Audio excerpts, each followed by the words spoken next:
Good day, everybody. This is Calxiyn and Hunter here. If you guys enjoy this video, you guys should subscribe for more RWBY videos. You should check out the Patreon if you guys... Oh, the microphone's all the way over there. Oh. Maybe we should fix that. Well, we've already started streaming. Might as well. It's too late. What was I talking about again? You guys should check out the Patreon if you... That just ruined, like, my whole, like, hair system. Anyway, you guys should check out the Patreon if you guys want to see our reaction early.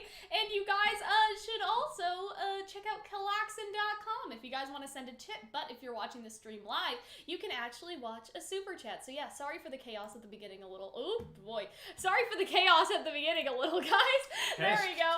You guys just saw all the games that I own, so please don't judge me. And don't play. No. All the stuff that Except I own on for my the desktop. Barbie ones, which you've arguably played. I don't think the desktop ones are on this times. computer. Yeah. I'm not, you won't shame me. I'm not ashamed of my, what do I have? I don't know what games I own anymore. Clearly, because you never played them! Cinder's backstory was disappointing. We'll get to that, don't worry. So Hunter, if you want to start us off, so every week I have to post the link on Twitter and stuff. So yeah, if Hunter wants to talk a little bit just about how are you feeling, Hunter? How you doing? How's life? Okay, all that so sort of I stuff. guess Hello, everyone in going the chat. into this, I expected another Lost Fable. Sure. I expected something to give a total backstory and to be really satisfying and blow me away. Yeah. I didn't get that. No.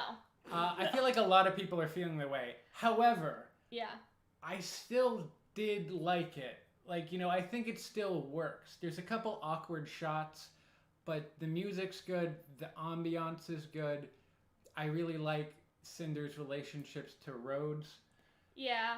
I think it works. I think it works for her character. I think it also can relate to knowing her relationship with Rhodes and knowing the type of world she grew up in. It makes sense why she hates RWBY so much. Yeah, sure. So I like it. I like it.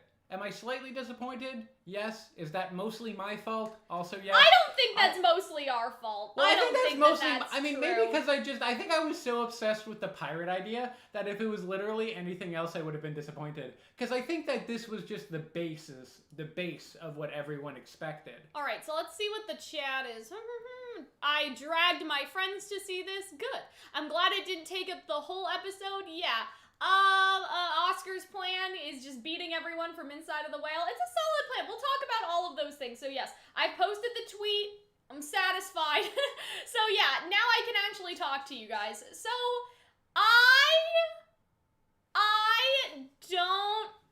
I don't know how to explain this. I don't like it when we are negative about things. Because I like to try to keep things pretty positive. You know what I mean? I'm looking over at the chat a little bit. I feel like I need, oh my god, not again. I feel like Jackbox? Yeah, Jackbox, Kindle, Among Us, nothing to see here, guys. But yeah, so I feel like that, I feel like I like it when we're negative. That's what I was trying to say. I don't know why today things keep coming out of the window. You don't like it when I don't like it when we are negative about things. However, I don't know. I say this with caution, I guess. I am not impressed. I do not like Cinder any more than I did last episode. I don't know. It contextualizes her actions, yes, but it did not fix the problems that a lot of people have with Cinder. And so I guess we'll get into this, but people have two problems. One is that Cinder is not likable, that there isn't an aspect to her that we connect with, if that makes sense. With Mercury, for example, I think a lot of people like Mercury because he has this sort of fuck you attitude to Cinder and puts her in her place, which no other character does, and he has a certain charisma about him. Mercury has a certain charisma about him, and you can say that with other villains as well. I could that. I would argue that Cinder does to an extent, especially in the earlier seasons where you get the don't think, obey, and you get that stuff. And there's I don't know, Cinder is very sexy, mysterious in those seasons, but that's not enough to carry an entire character. I wouldn't say mysterious. I mean, you know mysterious what I mean? is part of it. I think intimidating. I've always liked that about her. But there isn't something that I think what's important for a villain is an aspect that the audience can connect to like outside of Sure. their villainy, if that makes sense. Sure. Like I'm like blanking on everything that I've ever watched all of a sudden. You know what I mean? Okay, so I guess personally for me, I think that there's a two-layered reasons why I like Wait, Cinder. I wasn't finished Oh, yet. sorry. Okay, so that's the first aspect, is that there's likability. Yeah. You know what I mean? There's a likability of a character. If we think about, you know, like a character such as Watts and Tyrion, like they're Yeah. likable. You don't necessarily relate to them, but you're able Yes. to connect with them and you enjoy their presence. You I too enjoy, have you escaped the enjoy- military convoy, you Cal, enjoy so Watts' I find that really you know, relatable. his Lion King, like Scar-esque personality. You enjoy that, right? There's personality of Watts and Tyrion to be enjoyed. There's likability and liking their personality, right? But then, on the opposite side, there is motivation. Like, the reason why a lot of people don't like Cinder is because we haven't gotten her backstory for, like, 4 volumes, and people are like, well, why does this bitch, like, feel this way? You know what I 7 mean? volumes, It was but- the motivation. Like, a lot of people were getting sick and tired of not knowing why she is so power hungry. And do I think that this delivers on 4 years of hype? No. And do I think that that is partly our fault? Not entirely, because I understand how the fandom hypes themselves up, but at the same time, when you don't give something for 4 years, it needs to, you know, blow you out of the water, in my opinion. The Lost Fable, like you were saying, Hunter, does that. Does this do that? In my opinion, this is very basic bitch Cinderella story to me. I think, You know, I think that, but yeah, I there's do some want to, truth like, to there that. are interesting aspects of this that they changed. Like, obviously, Cinderella did not murder her stepfamily in, you know, the olden days version or the Disney version or any particular version. However, like, was this overall just, like, average? Like, they basically did Cinderella. They did Cinderella with fighting, but that's not interesting. That's not worth the 4 years of hype, in my opinion. I guess right? how I relate to that, I'm I gonna feel read like the chat a little bit I while think you're that speaking. it was kind of basic in that she really was just a housemaid. I thought that Yeah. they would do like pirate ship or like just this is obviously indentured servitude. I Yeah. thought they would go like hard slavery, which I mean this is truly like slavery as well. But I feel like the twist that they added was Yeah. adding the huntsman character. I guess. Because I never predicted that. I thought that that was the thing on top, and that would explain her. Because I will agree that I wasn't crazy about her Yeah. relationship with Madame and her plight. I think they show it. It's interesting that they don't do something like really horrible and dramatic. They just show the reality of it, where Yeah. she was abused and she was like given a meager, sad existence Yeah. in this like metropolis of so much wealth and so much abundance. I think that's very sad, and I think that's very truthful to the reality of our shared situation. Yeah, but There's a lot of people like Cinder in the world, and I think I found that relatable. Yeah. The part that I really enjoyed from this was Cinder's relationship with Rhodes. With And the I think- huntsman, yeah. Yes, and I think what Rhodes represents, and then Yeah. why Cinder would become the person she was And because of her I agree experience with with that, him. but it's like they didn't show like who she was in her childhood. Like if She I got a don't bit know, of like that. I'm not saying she had to be like tee-hee, positive outlook despite my circumstances, but like they didn't really give her a personality. Like we could have seen like that her, you know, she was crushed in it, like crushed something, like that she loved to do something and the stepmother crushed it, you know what I'm saying? Maybe. And like we could have seen like a more like a different side of Cinder than we see in the show, but they didn't give her any personality as a child either. You know, and I get it. Like, when you're miserable, how much are you gonna have? But at the same time, she could have been a little snarky, It something was like that. She kind was of just one note. angry, right? She just, like, when the stepsisters bully her, like, she doesn't have, you know, there's no witty remarks from Cinder. It's just like, let me throw this brush at you. And I'm just like, well, that's not really interesting. We don't get any sense of her personality. We just get set, like, she's just this feral child. But I guess I you know? liked that for her, that she has her kind of. But But I that's think who she is. you do- She was feral then. She's feral now. Like, no, there's she's no, refined you know and what I mean? murderous now. She's a little She like was she's, feral back I'm just then. saying, like, and things really haven't changed. And like, I understand, like, some people are like, well, you guys overhyped that. But I honestly, like, I think that the overhyping of certain aspects of the show is RWBY's fault to some extent. Like, there's no reason why we couldn't have seen this in Volume 4 and been satisfied. You know what I mean? Like, I get why they wanted to save it for Atlas, because clearly it is taking place in Atlas.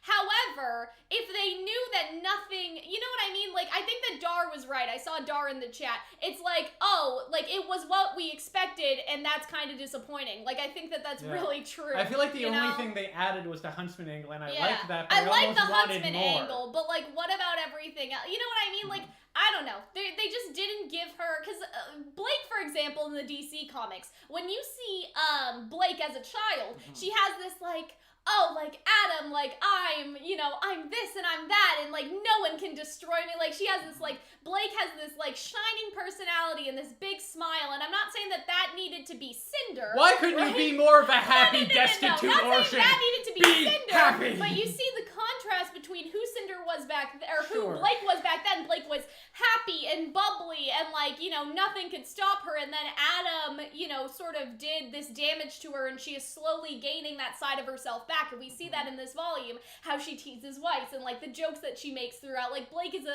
growing now that Adam is defeated. She is, like, going back to that, like, childhood self, and I just wish, again, it doesn't need to be bubbly. It could have been something else. Like, I don't know what exactly. I saw a little bit of that in her when she got, like, ironically, after she, like, stood up for herself, did that smoke bomb thing. Yeah. And then but that was just angry. We've seen But that Cinder was be anger. angry. But then, after she killed those people, she looked over to the Huntsman, and she almost looked, like, proud of herself. Well, it was a very yandere face, and I guess we'll get to that. I don't think it was very, but I also think that it's just, obviously she's a really fucked up kid. Like, she was only, like, 13 there, probably.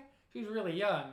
So inevitably she's gonna have a twisted psyche. Yeah, that of course. she would do something like that. But I think, what if we saw more of her twisted, what I would have liked, like, what if she makes little, you know, what do you call them? Little stepsister and stepmom voodoo dolls in her spare time, or something like that. What if she has things in her room that tell us how she is? Because I would have liked that. I would have been like, oh, that's cute that Cinder is, you know, taking think that would have been taking a better. feather from her feather duster and making little, like, stepmom dolls or something. Like, that would have been a cute little I think something. that would have been better than, like, her plunging the toilet. Yeah. And, like, her, that like, strawberry do we thing. need her plunging the toilet? I agree with that. I agree with that they could have added more stuff. Yeah. Because, like, I agree with you on a lot of these points, you know, that I think Yeah. it was sort of, you know, broadly kind of underwhelming. I feel like we should actually start looking at the We should. I'm just saying that this is the perspective I'm coming at. I'm not going to be like, I hate it, this is terrible, like, I don't like to be like that. Do you really feel that way? I don't really feel that way either, but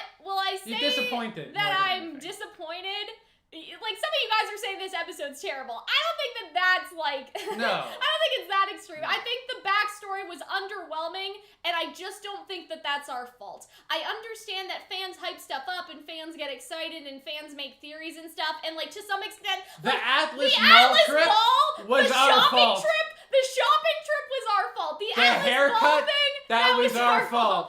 Right? Crimson being related to Adam or whatever we said Arguably this our volume, fault as well. Those are our faults, right? That one time you thought that Raven was a Native American, like, spirit, arguably our fault as well. You know what I mean? Like, some of the stuff is definitely us overhyping certain things. But I feel like in this case, you know, like, I don't know. I think, honestly, your pirate idea where they all get massacred would have been better. Because I feel like that would have been like, given more options. I do Maybe I'm just too connected with your idea, Hunter, but it's just like, they could have made it interesting, and instead they stuck with Cinderella, and I feel like that, like, RWBY is about making the fairy tales different, and I don't think that they made it different enough. I mean, you know? I do still quite like it. I like how they did, I like the character moments. When it started here and I saw the hay bale, immediately it was like, well, there goes our pirate ship. Oh my god, it's Oscar's mom. It does kind of look like... that's what I thought. I was like, oh, it's Oscar's mom, but yeah. I'm guessing this is a minstrel. Yeah, I think so, because this is like a fucking farm. Here's one, I think, silver lining in all this. Yeah. I don't think they're done. Because I feel like Cinder's backstory is done when she meets Salem. Maybe. I don't, honestly, so we I don't even care about seeing how she met Salem anymore. I've had enough.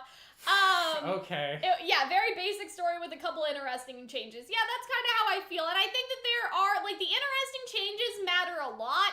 But I do not like Cinder any more or less from watching this, and I feel like that's something that, like, RWBY tubers, like, I think Arnold said this. Arnold was like, I need a reason to give a shit, like, or to give a fuck about Cinder. You're all heathens, right? And that's okay. Like, I think he said that in his last, like, live discussion, or his last reaction, that he's hoping that we get, like, something substantial so we can care about her. I would really like to see if Arnold cares more about Cinder, because I don't care any more about her upon seeing this, because this is exactly, like, sort of what we thought. You know what I think ultimately I feel like this delivered on? I feel like it delivered on...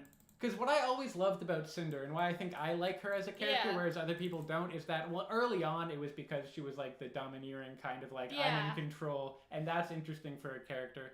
But later on, after Volume 4, where she's kind of gaining back her abilities, it's her kind of need to, like, claw at power, that, like, she's so single-mindedly devoted to the notion of becoming power and having power over people, and you're like, well, what causes that to people? I feel like this adequately explained that to me, and I liked it. I just wish that they did it in a more interesting format and a more interesting There's story. something else weird about this episode. Can we talk about the fact that she stabs a whole man and there's no blood? Yeah, the blood, I wasn't crazy about that. We'll talk about that later, but I was just like, this is, like, weird sanitization when this show is no longer being put on YouTube. So what are you afraid of, Rooster Teeth? Like, the show has shown blood before, haven't we? I mean, like, they showed a bunch of blood in Volume 7. When Weiss got stabbed, she had blood, like, on her outfit. In Volume like, 7, they showed, like, way more bodies than that in the Penny nightclub scene. And so I'm like, there was blood. Like, where the fuck was the blood? Maybe they crossed the line. It's like a prepubescent child murdering people. I don't think that so. matters, though, because... I think 13-year-old. You know what I mean? She was, like, 3 years away. That means she would have been the same age as RWBY when she killed that huntsman. And RWBY is, you know,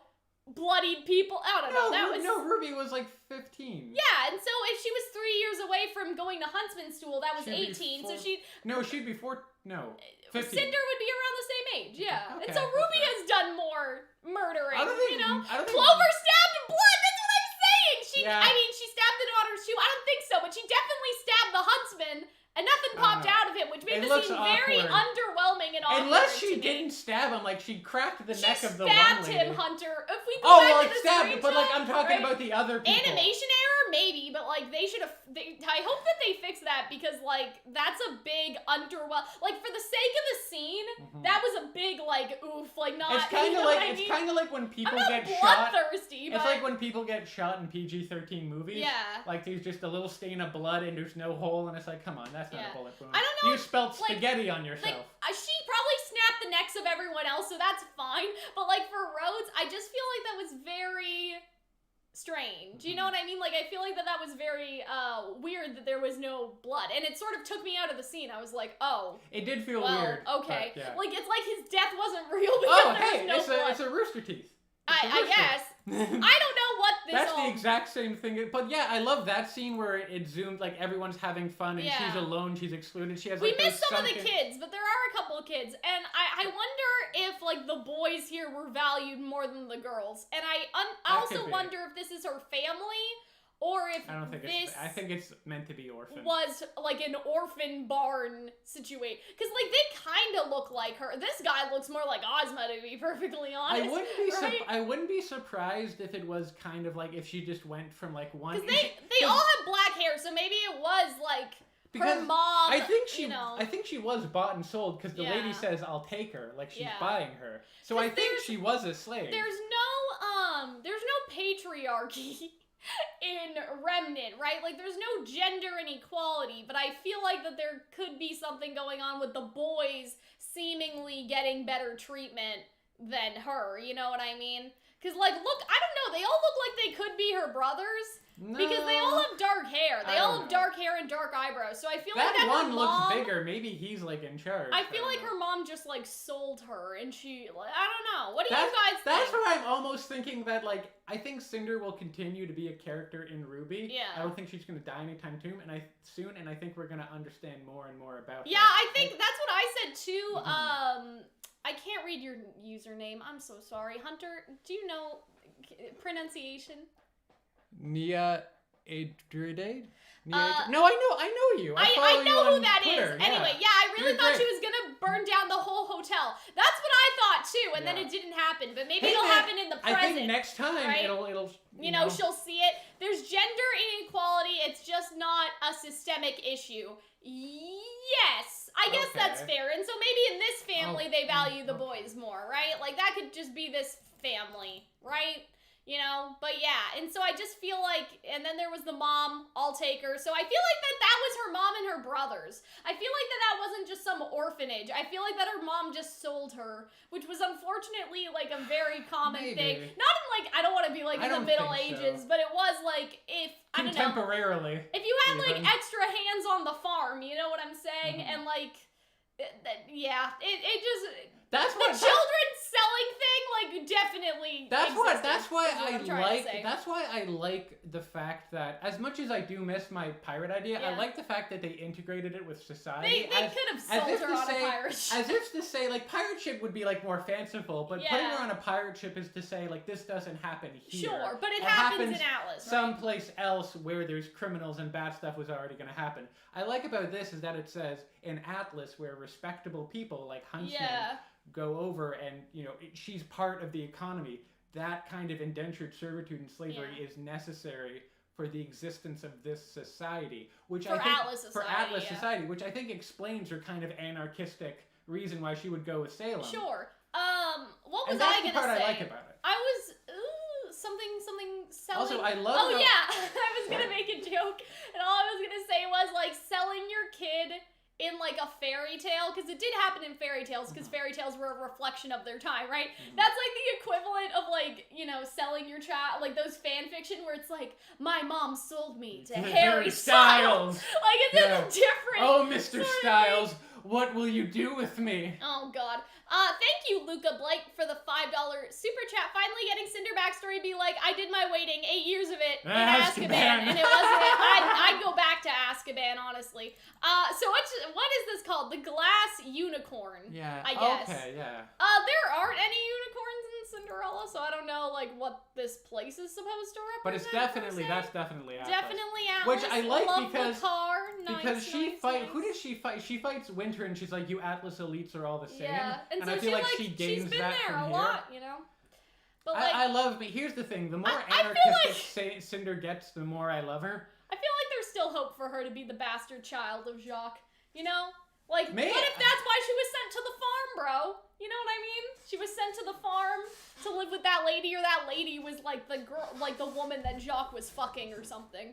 You know, because like, what if that we do see farmland that Salem lands on? So what if they were farmers just like in Atlas? Oh yeah, that could have been. I think because her clothing, it looked more Minestrali than it did Atlesian. Mistralian, yeah. Was it a hotel? I think it's a hotel, guys. Yeah, it is a hotel. I like how she looks over at these people, though. Like, I like how she just looks over at these two. She's just like, oh, like, can somebody rescue me? But yeah, I do like the design of this woman. She's very basic, but I still like her design. I'm upset that she didn't have... I wish that... I think we're still gonna get the origin of that brooch. I'm really holding out hope for the origin of that brooch. Both. I do like the... I really like this place. Yeah, I really like the artistic direction. I love the music. I love how sleazy it feels. And look, there's Grimm here, and that's like a very Schnee Dust Company thing. I wouldn't be surprised if the Schnees own this. Yeah. I like the idea that it feels like even in this civilized place, injustice occurs. Yeah. I enjoy that. I like the atmosphere of the place. I like the music. Oh, this lady's just real drunk. Because I'm trying to think of like. Also, is those glass flowers? Yeah, that's pretty cool. So like glass slippers, aesthetic. Like I legitimately thought that this was a brothel. Yeah, me too. So I thought that we were getting dark and Cinder was sold into like prostitution or something. I thought that was a theory for Neo. I thought that the killing children was dark. Yeah, but like, I mean, I don't know. Brothel would have been way darker. I think brothel would have been at least a little more interesting. But there's listen, they're not going to show blood. There's no way they're going to be like, yes, and they... Well, I think the blood thing is an error. Can we talk about these two, okay? I'm not a narcissistic person. I'm not a very narcissistic person. I mean, If I got bangs. If Arnold is not in RWBY, I don't think that we would be. However, looking at these two bitches, right? Hunter, I don't know, like Long, Hunter straight kind of hair. looks like this one, and you guys know I have curly hair, under the wig. Right? It's so weird. I did not see that until you pointed it out. I'm like, maybe And very. so I'm I like, wish I looked they that good. kind of look like. I wish I looked that good. Thank you for flattering me I'm in this at way. least, and yeah, you guys are saying that Amelie voiced these two. Yeah. She did, and I thought that was pretty cool.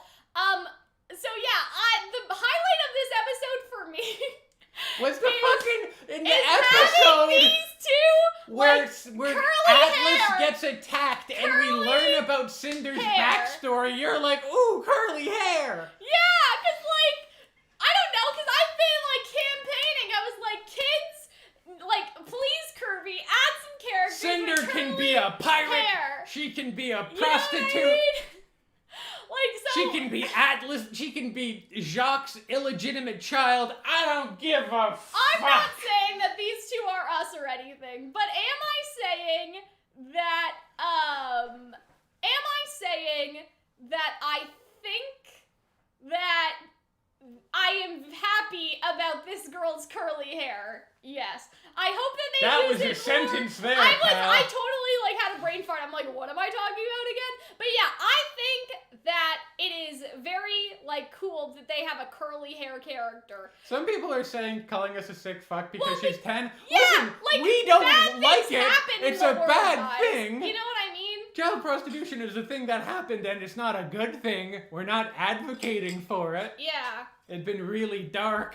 Well, that's what I'm saying, right? It's like, we're not condoning it just because we say that it was a possibility, like, for the backstory or even for the world. Like, we had this theory with Neo that because she can turn into other people, that she would basically, like, Have been run a sex service worker, where she would yeah. turn into people's loved ones who have passed away, or just, like, things that people like, you know what I mean? Like, if somebody was like, oh, like, I wish I could sleep with Ironwood or something. Like, I don't know. Totally someone, I'm not just- me, I'm just would thinking of a hypothetically... public figure. Yeah, child slavery is also very dark. And so I'm just like, because... I'm kind of glad they didn't go the... Yeah. I wouldn't be 100%. But just because we are talking about it that almost does go. not mean that we're condoning it. advocation. We're just saying that, that's real life and other shows have done it and it was an idea. For Neo, right? Like that was Yeah. our idea for Neo, but in our head Neo was of age, right? Yes. And so that's like completely different. Mhm. But yeah, like I don't even think that was like a main theory of ours. I think It our was- main theory didn't was the we? pirate one. oh, you mean for Cinder. Yeah, For but for Cinder, Neo, yeah. we had this whole idea Yeah. that she, like, that's how she sort of started out in the criminal world. But then she And gave that's up how- that life, and that's that how they Roman, met like, saw Roman, her yeah. for herself, and, like, that's why she sort of left with him, and stuff like that. But yeah, But I do get your understanding of like Yeah. being like kind of iffy about media representations of those things. Sure. I understand Especially because Cinder is a villain, right? And so Yeah. that's not the type of message that you want to send. But, they didn't do that, so it doesn't Yeah. really matter. They didn't do it anyway. But yeah, love this girl's hair. We stand forever. I feel like Hunter and I can totally cosplay as these two, right? You have way too Um, much Faith faith in me, I guess. to like Cal. I already sent the cancellation papers. But yeah, I mean, Neo's backstory blow everyone out of the water? Maybe. Like, I feel like that could be, like, I don't know. Like, I feel like Neo's backstory, I feel like Neo is just definitely more interesting to me. I don't know if that's biased because I like Neo, but I feel like that Neo is much more interesting as a character, even not knowing her backstory and how she met Roman. Like, her connection to Roman is evident, Mhm. and how she, like, loves and, like, feels about Roman. You know what I'm saying? Like, that is very evident in Neo's personality. So I don't think we even need Neo's backstory to some extent. Like, I think that Neo is enough as she already is. We know her motivations. We know her relationship with Roman. It would be cool to see how she met Roman, but I feel like that ultimately doesn't matter. It was the connection that they shared, not how they met, Mhm. But yeah, I do like this girl's hair.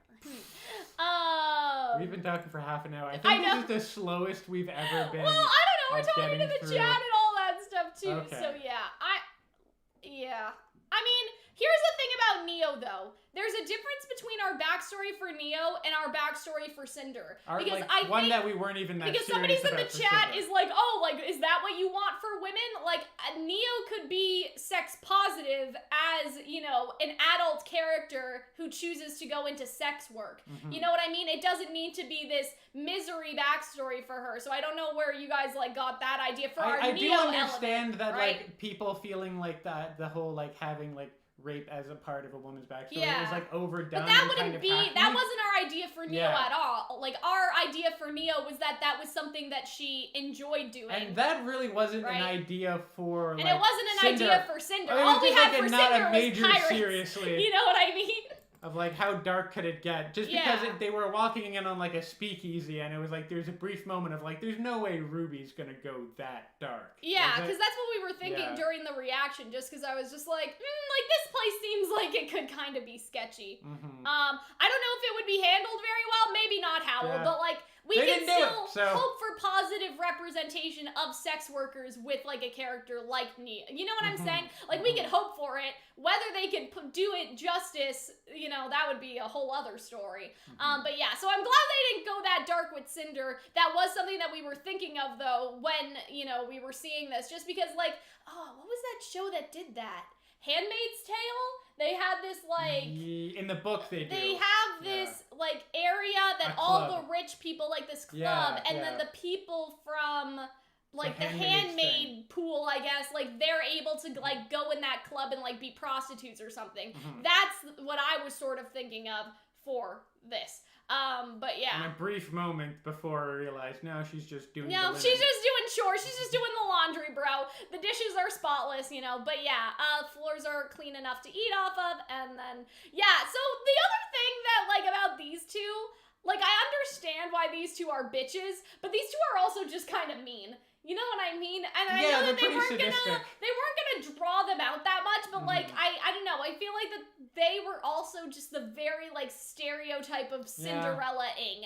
And I feel like that it would almost be more effective if Cinder was a faunus, especially because like those are the characters that we have seen in like we've seen human servants, but we've mostly seen faunus We've servants. also talked about the right? idea of people removing their faunus traits. Yeah, and so I feel Having like that Cinder cut her like ears off would have been like really, or even a tail, something like I that. always thought And I about don't that. want misery porn for the faunus either, but I think it definitely says something that the show has been trying to write faunus racism, but the only character that we see, you know, experience some type of, like, being a part of the underclass is a human girl instead of a faunus character. Like, we didn't really get the same with Adam. We only saw what happened to him, but we didn't actually... You know what I mean? I guess like, so. I feel like that it's sort of But weird.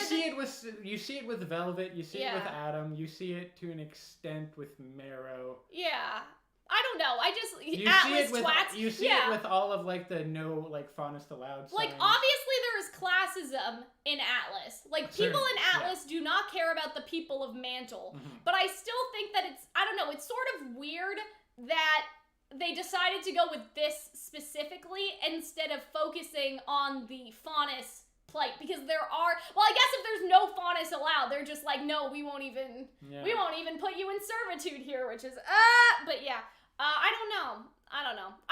It's not a big deal. I just thought that that was sort of weird, is that I just it's feel like- always the human characters for some reason. Like, Yeah. they're not exploring it with the faunus ones. And I'm not sure why. Like, with Adam, again, we saw a little bit, but I don't know. I also like someone brought it up that she has the line, "I refuse to starve." Does she?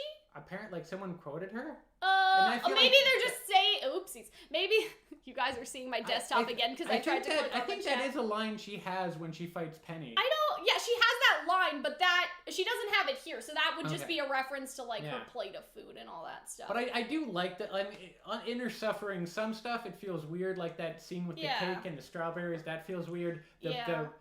The Is slavery unclogging a still toilet. legal in Atlas? That's the thing, because I'm like, well, it's indentured is this servitude, like, indentured servitude? which is just you know what I slavery mean? for a certain number of Yeah, years. that's what I'm sort of wondering. Like, because she bought Cinder, and at 18 she would be But- free. but she's so it's also, I like- will take care of this child if you get, you know what I mean? Yeah, where like chattel slavery is like you own this person Yeah. as like your property. Indentured servitude is that you have a lease on this person. And I think the lease was until she was 18. Like, Yes. after 18, it wouldn't be valid anymore. Yes. There's just so many weird things happening. But yeah, I'm just looking at the chat. What about Ilya and her parents? But we didn't see any of that. You know what I mean? We hear about it, her talking about it. Yeah. That was actually a really interesting scene in that sort of volume 5, I believe. I'm just saying, like, with Adam, I don't know. I just think it's kind of weird. That's all I'm gonna say. I just think that it's kind of weird that it's like, it's always the, you know, it's the white female characters that are, the white Cinder's female not human white. characters that are put Cinder's into... not white, right? Like, Well, no, I she- don't think that she she'd be is, Asian. but that's how people perceive her. I guess that's But, true. like, she's not Faunus, I guess, is what I'm trying to say. Like, it's the human characters, but not the Faunus characters that they want to sort of dive into in that way. But yeah, I don't think Cinder's white. I think that she is supposed to be from Mistral. Which is like the equivalency of being yeah, like, and so I do remember an or anecdote where East Monty Asian, right. said, like, oh, like, she's... how old is she? How And old she is said she? Asian? And he said Yeah. Asian, right? But I mean, like, I didn't mean to say white as in the show. I just meant, like, in terms of what's the equivalent of race here, and it's the Faunus versus Sure. the human conflict. And so, yeah. So Cal, now- you're assuming rich people follow the law? I mean, we're asking about the law, though. Like, we're asking about it. We're saying, like, what is the law that is... Where is CPS and Atlas to, like, I guess there's deal with no these child situations, protective right? services. Because, like, that huntsman wasn't like, oh, we're calling, like, Atlas CPS. You know what I'm saying? Yeah, he didn't do that, which means it must have been, like, legally allowed to have indentured servitude. Yeah, so that's what I'm asking. I'm like, you know what I mean? It must have been legally allowed, or else they would have called the police. I mean, but they could also be so rich that, you know, the police couldn't be called. Yeah, but then, like, at why the would the same huntress time. not just, like, yoink her out of there and send her to, I like, don't know.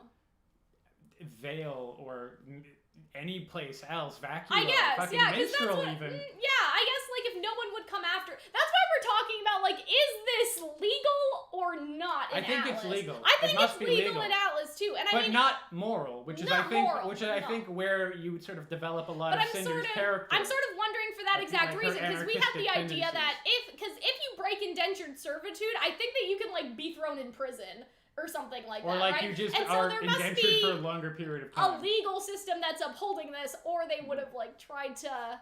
You know what I mean? Yeah, like, yeah. what would be stopping you from going to Vale if the police weren't going to come after you, if that makes sense? Like I that don't would know. be. I mean, you don't know. There could be like the. This is getting really weird. There Yeah. could be like a RWBY equivalent of like the Fugitive Slave Act, where if I don't like know. if Cinder popped up in Vale or someplace else, that they would They, have to they take would her send back. her back. That's what I'm saying, Yeah, though. And so yeah. I'm like, is this legally supported? Like, what is going on? Mhm. Also, somebody's like, you thought Cinder was white, and I'm like, no, I'm saying that she's human. Yeah, Like, I'm which is saying the that equivalent she is human and not, like, Faunus, if that makes sense. And that is RWBY's equivalent of, like, POC characters are the Yes. Faunus. They are supposed to Of a kind of represent that underclass. in our world, right? And so, yeah. The allegorical sort of. Cleaning check. Oh my my god. What goodness. is happening today? I don't understand. Okay, so yeah, cleaning check. The rich ignore the law. We know, but what is the law? You know what I mean? If the rich were ignoring the law, like, could the huntsman theoretically do Just something take her without out. being legally punished? I think That's what we're talking about, right? I think it only works for Cinder as a character if it is legal. Yeah, that's the what I'm suffering saying. that she Because has. if it was illegal, we are not saying that the rich people do not break the law, but we are saying that if it was illegal, there would be nothing stopping this huntsman from just taking her. her. Because what are they gonna say? Oh, hello, I lost my illegal slave. Like, can you go hunt Yeah. down my illegal slave? Like, there must be a legality here. It's like when you Because, call the You know what I mean? call the cops and it's just like someone stole my weed! drugs. Like, you can't, you know what I mean? That's the equivalent. It's like, oh, somebody stole my weed. Can you go after them? And then the police would be like, well, wait a minute. Like, what are you talking about, your weed? So there must be some sort of legal element here, because I don't know how this would necessarily work otherwise. Right? Moving on. Moving on. You guys are overcomplicating this? There No. may be some truth to that. That or we just have to over-explain ourselves. Yeah, Then- I then mean, we I don't know. don't People get are it. asking a lot of questions. So yeah, This then... is a remarkably empty storage room, man. I've been, Yeah. you know, they're typically a little more full. I like the reoccurring motif of, of like the light black fading and out, the, yeah. because that happened later in the episode as Mhm. well.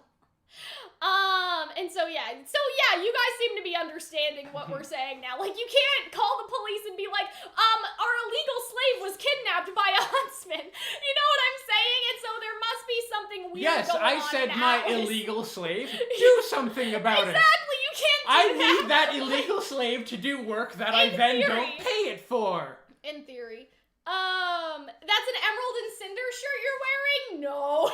That's Mercury. Cinder shirt. My happier Cinder shirt.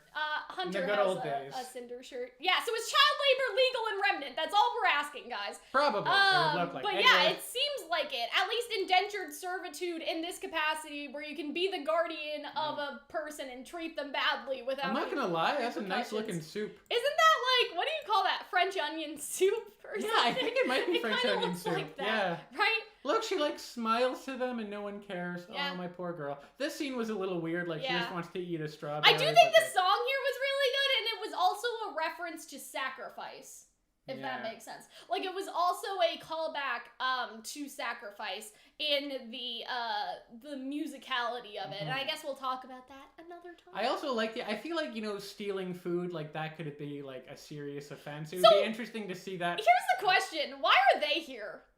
Right? Yeah, they do kind of just seem exist to they like seem torture. to exist to torture. Like, you guys don't go to school or anything. Like, shouldn't y'all? It would have been more interesting, I think, than them bullying her to see them all dressed up and socializing with the huntsmen. Yeah. You know what I mean? Because if they're supposed to be like high society people of Atlas, it's just really weird that they're in the kitchen with her and messing with her, in my opinion. I don't know. Yeah, I do like the song. I think the song starts playing at this point. The song was really good. Even if it is just a song about like something about the delivery. Yeah. And like the chords. And it's like sacrifice, so it's very like creepy and like, it's really it works a lot. I love how the smash cut to her trying to steal food to her eating scraps. Sacrifice ain't Cinder song? Well, it is now, bitch. It is now.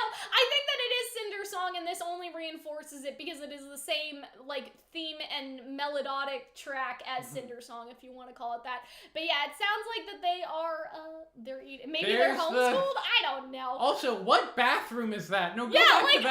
That's not a giant bathroom. Fucking bath. This scene was weird. I feel like we could have done without this. I understand it's in the song, but like dragging. I don't think. And like, what's this doing really? The dusting of this is like menial labor, but it's not like I mean, it's obviously not good because she's probably not getting any like food or breaks, and it's horrible. But I'm like, what's going on over here? There could have been better ways. Like if you showed like I don't know, like maybe her wrists were bloody because she was like her knees were bloody. Yeah, or like not bloody, but like what do you call it? Like carpet burn. Yeah. You know what I mean? Like they could have shown this in a different way, but instead it's just like here's a toilet in the middle of an empty room. Or it's like her having. This is the first toilet I think that has ever been modeled in RWBY. Yeah. Like I don't know. I just feel like there's other ways. There could have been other because like and sometimes they do it really well. Like her eating scraps. Yeah. I think that was really good. Her hoping that people will be nice to her. Yeah. Like I feel like the eating scraps was good, but yeah. Like I don't know. It was just yeah. And everyone's just like looking away. I do not see. Even this guy's just like, ugh, but he ultimately does something. But yeah, the toilet thing. I feel like that sort of thing that was a little weird. But yeah, they could have showed her. Like, you know what I mean? Like, holes in her pants from scrubbing so much or something. They didn't need to show burn marks on her neck. Toilet. Or like maybe... Because they do have a scar on her neck later, but yeah. I could I'm never all, like, great... I'm not a big fan of showing, like, torture or, like, a lot of violence when it comes to abuse like this. What I do, like, tend to, like, or to prefer in media is when they show the after effects of it. Like, shaking hands or bruises. Yeah, because I feel like that... I don't know. The toilet just didn't do anything for me. You know what I mean? Yeah. Like, and I don't, like, we're not asking for torture porn. I feel like that's a big theme of I don't want to see, like, necessarily see it, but see the effects of it. Torture porn. Like, we don't want, like, children being tortured. You know what I mean? But I'm just saying that I feel like it's not as effective to also not show what she's going through and just show what she's doing. Like, we get it. The stepmom already said for her to do the laundry and dust the statues. Like, we already heard that already. I feel like so why not show the aftermath of this? Why are we showing her plunging the toilet? We already knew that that's her job. Like, she could have, like, sleep. What if she had trouble flushing the toilet? Or what if, like, they don't let her sleep or something like that? I don't know. Sleep deprivation or, like, because so far we only see the people working at it being mean to her. It'd be interesting if, like, the people that are, like, the patrons of the hotel were also mean to her. All of RWBY's visual storytelling really flopped here. Yeah, I agree. Like, it just showed just less effective stuff. Yeah, they just showed less effective stuff. The shock therapy is very effective later, but I'm saying in terms of them, they didn't need to show the toilet scrubbing and her dusting the statue. We already know that she's doing all that. Like, why not show, I don't know, like her trying to sleep and she can't because the Atlas Elite are partying hard at 3 a.m, or that there's belligerent drunk people or something like that. Like, show how she is coping, I guess. Like, I feel like they could have done. Part of me wonder if like maybe COVID had an effect on their ability to do more complex shots. I don't know. I feel like that would have proven her hatred of Atlas a little more if both the people and the managers, you know what I mean? Like, it's the people. Like, I mean, I guess it's that the people did nothing. But again, I just don't think that scene was very effective. Yeah, like, Cinder wakes up in a cold sweat because of the toilet. Oh, God. But yeah, that's what I mean. Like, show Cinder, like, not being able to sleep because people are partying too hard. Or show people, like, you know, like drunk girls or something, like, spilling stuff for her to clean up on like, just stuff like that, right? I don't know. I mean, someone mentioned this in the chat. You didn't say that when Oscar was tortured. That is true. I did not say that when Oscar was tortured. However, I was like shocked and screaming when that happened. Yeah. So the other thing is, I'm like, I've never seen someone scrub a carpet like this. You know what I mean? I'm not saying that they have the state-of-the-art tools, but I think it's weird that this is clearly carpet. Like, you scrub the wood floors, you scrub the tile. You scrub tile. If there's a stain, you scrub carpet. But like, listen, I have a dog that weird. pees on carpet. I know how to scrub a carpet. It was a little strange, but yeah. I think you are true in that I think that there is COVID limitations? Is that what you were going to say? Not COVID, or the I person thought you were reading the chat. Or the person talking about you didn't feel that way about Oscar. I think the fact that it's prolonged with Oscar, it was like a one-time thing with the laser, and then you don't see Hazel, at least initially, beat Oscar like to a bloody pulp. You just see the immediate after Also, effects. I wasn't celebrating Oscar getting punched. I was celebrating our theory being correct. Yes. And those are, again, two different things. Yes. I feel like that this is a stream where we really need to emphasize just because we like something in the show does not mean that we're approving or supporting of it. And so just because we're like, yeah, like Hazel's doing the thing, it doesn't mean that we like what Hazel's doing. I don't support indentured servitude or the beating of children. Oh yeah, so you guys are saying the no faunus sign? You do not serve faunus. I like that. Little world building. I like this scene where she almost gets sick of them and she tries to fight back. Because this guy is, like, watching all this. So, yeah, the shock collar, I feel like was a good idea. Like, in terms of the visual storytelling of it. It also connects back to what Salem does later. I like, now that wasn't very ladylike. Because I feel like that, again, even though there isn't systemic sexism in Remnant, that there's definitely some gender things going on with Cinder's story. Sometimes I feel like the men were treated better. That's not very ladylike of you, right? Like, you know what I mean? They expect her to sort of do her chores and shut the fuck up. Also, someone's mentioning this in the chat. I think that was Cinder unlocking her semblance for the first time. Probably. And so, you know what I think happened? I think that the huntsman saw that, and that she then has a started semblance, talking right? to her. Yeah. I think that's true. It's fiction and storytelling, guys. Oscar's not a real child. No. That is true. We don't want to see Oscar in pain, but we're content with the fact that our theory was coming to fruition, you know? But yeah, I feel like that the shock collar, like, being disguised as a necklace, that was, like, really, like, interesting. It's sort of weird because when you look at this character's design, it's like she's an evil Cinderella. Like, Cinderella wears that choker, right? And so it's sort of interesting that they sort of made, like, the Cinderella, like Cinderella character that we know from like other like media, the like evil Disney. Stepmother looked like Cinderella. Yeah, exactly. And so I thought that was sort of interesting, like because also of the I feel so bad stuff. for little baby Cinder. Like I want to like give her a hug. Yeah, and so we have the without nice, you I am nothing thing. But yeah, the shock collar, again, like, I just feel like that would have been something effective if that was also an element of the Schneedust Company, like, injustices and stuff like that. But I'll try not to talk about that too much, because I think we're done with the faunus, at least until Ilya and Gira and them get here, but yeah. So, I think that he was trying to send them away on purpose, right? Yeah. He was trying to send the stepsisters on a wild goose chase. I don't think they actually wanted him to find it. In terms of this area, like, this is what I mean. Like, I wish that they gave something in this place where Cinder is sleeping to give Cinder some more likability and some more personality. You know what I mean? Like, I feel like that they didn't really... Like, I understand she doesn't have anything, but, like, I don't know, what if the sheets were cut into little snowflakes or something? Like, I don't know, but I'm just saying, I like the room idea doesn't of, have like, anything. I like the idea of her taking for the her. feathers from feather dusters and making that little making brooch. little stuff, right? Like, I don't know, I thought that would kind of be nice, but there's nothing in here. Or like she has a bunch of like trinkets that she stole from like the Yeah. rich patrons. That would kind of be like little, you know, little doodads, little, Yeah. I don't know, just I think it would be, stuff. I don't know. Part of me, I mean, this is the thing though, is that I still don't think we're done with this. So I think that We're not. like we will feel like Oh it was wait, you lacking. don't think we're not? I don't think we're done with Cinder backstory. I think we're done. I don't think they're gonna show how she met Salem. I think they will show her how she met Salem, and because I feel like right now it will feel like there's not enough, but I Yeah. feel like they will show more of her and we'll have kind of an abundance. I really like Potentially. this. Maybe she was threatened to touch nothing. That has Cinder ever listened to anything that anyone has said? You know what I mean? Like, I understand, but she's still, I don't know. I mean, that probably did happen. I do like the idea of her taking at least like a feather from the feather duster and trying to make something. That could be. Like, I feel like that no one Yeah. would notice if that was gone. People's stuff, that's a little more sketcy. It but could be I don't interesting if, like, oh, you want knickknacks? Here, take this. And she Yeah. has a necklace and she puts it on, and then she, like, and then that's the first time she's electrocuted with it. Yeah, That's how she like something learns like about it. that, right? That could be, like, a kind of twist. I think that this was nice.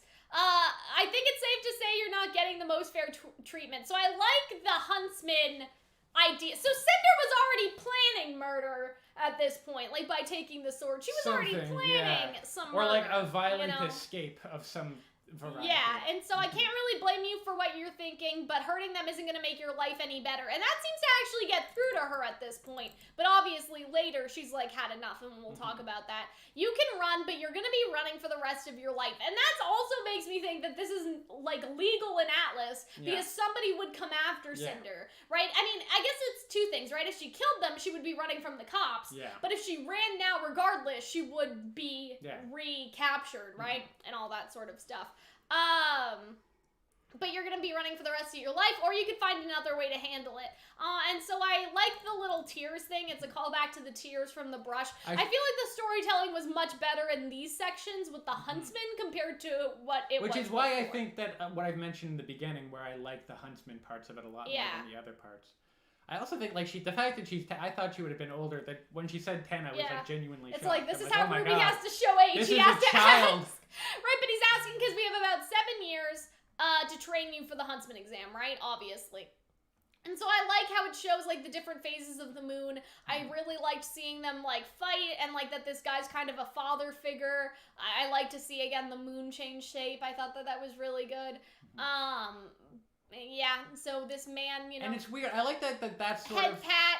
The head pat thing. And that happens, like, before death. So he does really care about her, but he can't just kidnap her, or else, like, you know, they're all gonna be in trouble. I'll bring you my know what feelings I mean? about this near the end of the... I'm just saying, the like, Cinder he backstory. couldn't just kidnap her, because it seems like that this is something that is legal, and that he would be cracked down upon, and then they'd all be in trouble and not be able to live life. He wants Cinder to be able to live a fulfilling life, even if it's after 18, not for both of them to be in prison for the rest of their existence. Okay, I'll wait to the end of the Cinder thing to give my kind of, I guess, reason why I really like what she did and how she killed him. But, and so, like, I don't know, he comes and goes, you know? Comes back later. I also like that. I think he changed his that hair. in that shot he doesn't have a scar, but yeah, later so on can we he go comes back and he has because a I scar. didn't notice that before. Are we going back? Hello. I think we are. It's just taking a little while. Yeah, so I want to go back and see his face because I thought he had the scar the whole time. No, he you're didn't have right. the scar. Okay, so we got the scar later. So I like to see that they both age. Like he has the family has legal guardianship over Cinder, so they would treat it like a runaway situation. He couldn't have just taken her. She's adopted. He's a huntsman. Yeah, and so I feel like that he was trying to do his best. So here's my response to this. Yeah. Is that just because something is legal does not mean it is moral. Sure. It was immoral to have Cinder there. Yes. And to an extent, I feel like I like that Cinder gets betrayed by him near the end because I think it communicates the fact that she doesn't trust Huntsman, because at the end of the day they will work to protect a system but not to really protect people. At the end of the day, like, okay, like, you're gonna, like, let her go through 7 more years, almost a decade of abuse where she might not even survive. I guess. Right? Only to potentially then go and become a huntress. But the thing is, to get replaced by probably a new slave. You can't just take people, though, Hunter. That's the thing. I know, but like, it's not. I get that it would be illegal, but it is, like, ultimately. It would be morally right to save Cinder from this situation. Yes. But they would then both be in danger for the rest of their lives. Yes. If this is legal. Yes. And he is clearly telling her that he wants a better life for her than them being on the run, like Raven, for the rest of their human existence. But they shouldn't be on the run. They should change the system. But they can't do that! Yes, but they could. They could change the system. If people in Atlas don't care, and people are being bribed, and there's people like Jacques that reinforce these laws. Unjust systems have okay, that's... Like Robin is working to change things, but how is the Huntsman supposed to do anything? That's do what the I'm same asking. work that, like, Robin does. Yeah, but not everyone's a politician, Hunter. Like, not everyone can... You know what I mean? But okay, like, but what even if he before wouldn't gain that, any support? Like, we don't know what Atlas was like 10 years ago. All the other stuff, like, he could have been like a one-man Oster Schindler, like, sneaking people out of Atlas. Maybe. But he chose not to do that, and I think that's why Cinder hates the system. I agree. I understand what you're saying. The Huntsman, I think it's more at the end, though. Because the Huntsman, at the end, right, tries to arrest her when he could have let her go. And I think that that's wrong, and that's very narrow but I also think not it was doing wrong. anything now, It was wrong the whole time, not busting her out of there. But I understand that it would be illegal and he doesn't want to because it would be bad for his career, but that's precisely... I mean, it's not about his career, though. It's about, like, you know what I mean? Or it'd be bad for his life. He can't spend a lifetime in jail to save one kid. I don't think that's fair to ask of him. You know what I mean? And what if Cinder got arrested anyway? And then she would have a worse time in prison than she would here in Atlas prison. Unless he's able to get them out, but isn't it even almost worth it? I don't know. It's hard to explain. Like, I think that they could have busted them out and been on the run. Yes. And I think that the Huntsman is wrong because he upholds an unjust system. Yes. But in terms of him actually changing that system, I feel like there's really nothing he could have done because the law would have seen him in the wrong and then they both would have gotten in trouble. He was trying to play the strategic, logical thing to do, which was, listen, if we both leave right now, we will be hunted down for the rest of our lives. But if I train you, you can have a better life afterwards. And that was his idea of trying to work with what they were having. But that doesn't fundamentally help the system. At the end of the day, Cinder's just going to be replaced by another indentured slave orphan. Yeah. Right? It doesn't fundamentally change, right? And I think that's her issue, that they do the too Huntsmen little. Don't change anything. Yes, the Huntsman ultimately, they try to help. He does. I think in his head, he's a moral person. He is trying to do his best, but fundamentally, he's not going to change an unjust system. I would ultimately say that this is an issue. Also, that's another thing. He frequently visits a racism hotel. Yeah. Right? That's questionable. I noticed that early. I'm like, why are you buddy-buddy? I was like, so I don't think he's that good a person. Yeah, like, he's obviously a very ambiguous character. The other question would be, like, are all the hotels in Atlas like this, or is it just this specific one? Like, could you take your business elsewhere, or would you have to sleep on the street every time you try to visit here? But I think that this is an issue with the world building because we don't know if huntsmen are above or below the police. And if the police can't do anything, what can the huntsmen do? Because I'm sure the police would see this as wrong too, or, like, even, like, lawyers and stuff. Like, we know Neptune's mom, for example, is a lawyer. We know that there is a legal system in Remnant. We know that there's a legal system, but I don't know. How is the system changed? We have councilmen, but, like, we don't know the in-depth specifics of, like, you know what I mean?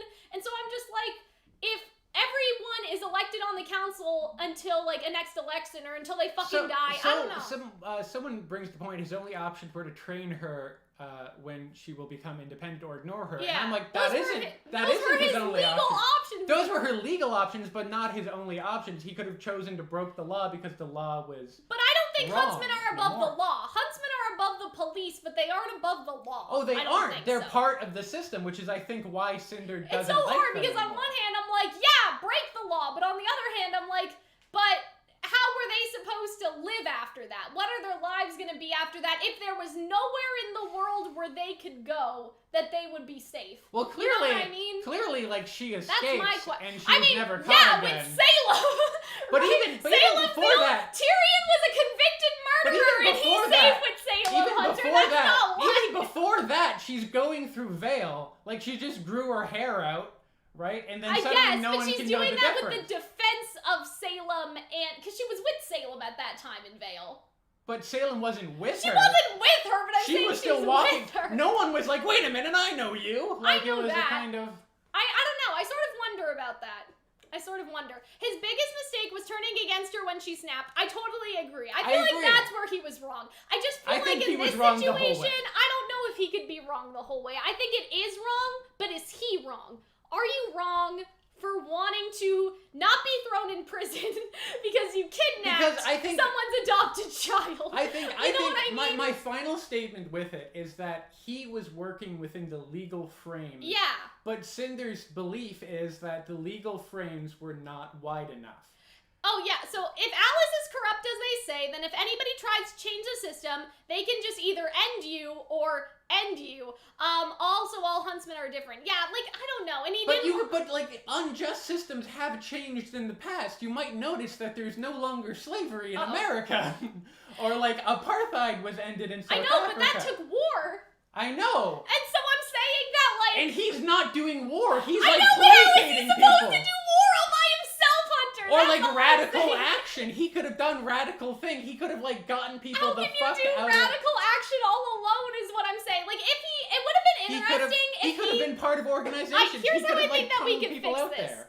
Hunter, is that... Even in slavery, there was the Underground Here's Railroad. how I There think could they have can been an fix Underground this. Railroad I there. think that they could have shown this guy attempting to rally huntsmen and then it failing to reinforce the fact that he tried to change the system but it didn't work. Because I understand Maybe. your criticisms and what you're saying is fair. However, I feel like that we're just supposed to assume that there was nothing else that he could have done to radically change because this is Atlas. And so I feel like that you're asking a single huntsman to save the world. That's what I'm saying. So I'm I think asking a single for huntsman Hunter's to save. idea. I think that it Cinder. would be interesting if he tried to rally other huntsmen against I'm familiar this with place, legalized right? slavery in the U.S. And so I think that that would have been interesting if he was like, there's injustice going on here. There is, there's bad things going on. We as huntsmen, we should take a stand. And then all the other huntsmen are like looking away. We do not see it. Because that would show the corruption in the huntsman system by also fixing this guy's morality because he did try to rally other huntsmen. But you don't need to do do that because you see it just with him. Someone calls me an optimist. I'm not an I think optimist. it is I'm optimistic, saying the though. huntsmen won't do that because they're invested in the system.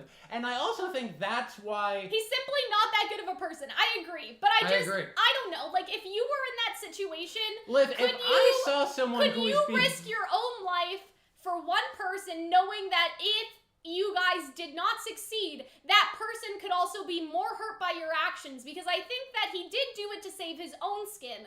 But I also think that to some extent, he did it because he thought that if they failed, high risk of failure, if they failed, that Cinder would have a worse life than she does now. And so in a sense, it was also to protect her from, like, prison or longer indenturement than her turning 18. I know that's how he feels, right? Yeah. I'm not saying he's a bad... I mean, I think he is kind of bad, but I'm not saying he's purely bad. Yeah. Or that He's clearly flawed. I agree that he's Yes. flawed. I'm just sort of thinking, like, if other people were in that situation, I don't know. RWBY law breaking didn't change Atlas. That's true. Like, But, like, what would have happened if, like, RWBY went along with it?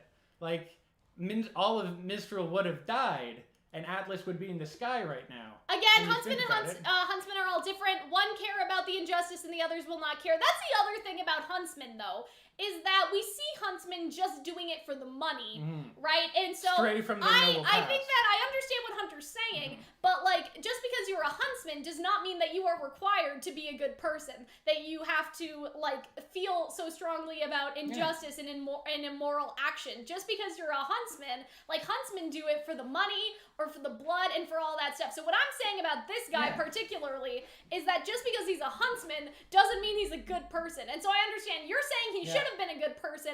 I'm saying from a narrative perspective, I see why he's not a good person. Yeah, and I see why he's not a good person too. But also Cinder notices that and says, well, you not taking, like, helping me, truly helping me, getting me out of the situation. And I feel like that's good for Cinder's character. Yes, and that's the thrust of my argument, is that it was really good for the development of Cinder's character. I also like that, I think that's also why she doesn't like RWBY, because RWBY's such, like, a... When you think about it, is like the perfect version of a huntsman, like, right? she won't turn away from people. It's kind of like Madoka. I know that's a weird thing to say, but it's sort of like, you know, Cinder has seen who huntsmen truly are, but RWBY wants to push the idea that they're, I know those kids, they won't stop at saving the world, right? And but I also like the idea that, like, RWBY also acknowledges the flaws in, like, the structure. She acknowledges that, like, she knows that Ironwood and Ozpin and Lionheart were all, like, inadequate leaders who did bad things, but she still wants to fight to do better than them. I think which is the kind debate of is interesting about whether huntsmen's jobs are to protect people, and it's to be a hero like the one in the stories, right? And so I think that's what we're missing, is that the huntsman's job is not to protect people, it's to kill Grimm, which in turn protects people. But it's not about, you know what I mean? If Cinder was threatened by Grimm, I'm sure this huntsman would set in, or, like, step in or whatever. But, like, huntsman's job is to just kill the Grimm. And so I feel like that's where people are conflating, that they think huntsmen are supposed to be the heroes of the world, but huntsmen are just the witchers of the world. And some witchers, like Geralt, try to step in, and then other witchers do it for the money, you know what I mean? They protect people as well. What do you mean? You know, they don't just fight Grimm, they also protect people. Not everyone just fights Grimm. Like, some people go beyond that, but I'm saying that some huntsmen are just here to fight the Grimm. Everyone is saying gray. We get it. We know it's morally gray. We're just talking. We get it. We know it's morally gray. But the point is that for Cinder, gray is not good enough. Yeah. And that these people, like, you know, allow an unjust system to continue. Crow's an example of a huntsman that's gray. He didn't get involved with the law. He just did his job, and now he found out Ozpin's a liar. Yeah. You're making great points about how this makes Cinder a good foil to RWBY. Yeah, I think the foiling is really, really good. I think it works. Yeah. I really love it. I think her character makes so much sense now, because I think that she thinks she wants to be free, and I think to be free, you need to be powerful, like this guy was, to get people, to hurt people, to get them to bend to your will. And I think that explains so much about the person she is. I think it's really good, and we'll talk about that. But somebody in the chat is saying, are the World of Remnants not canon because Ozpin says your job is to protect the people? Well, that's Ozpin's opinion, right? But that's not the reality of the world. Like, we see Dee and Dudley and huntsmen like that who are only doing stuff to make money. Or, like, we see...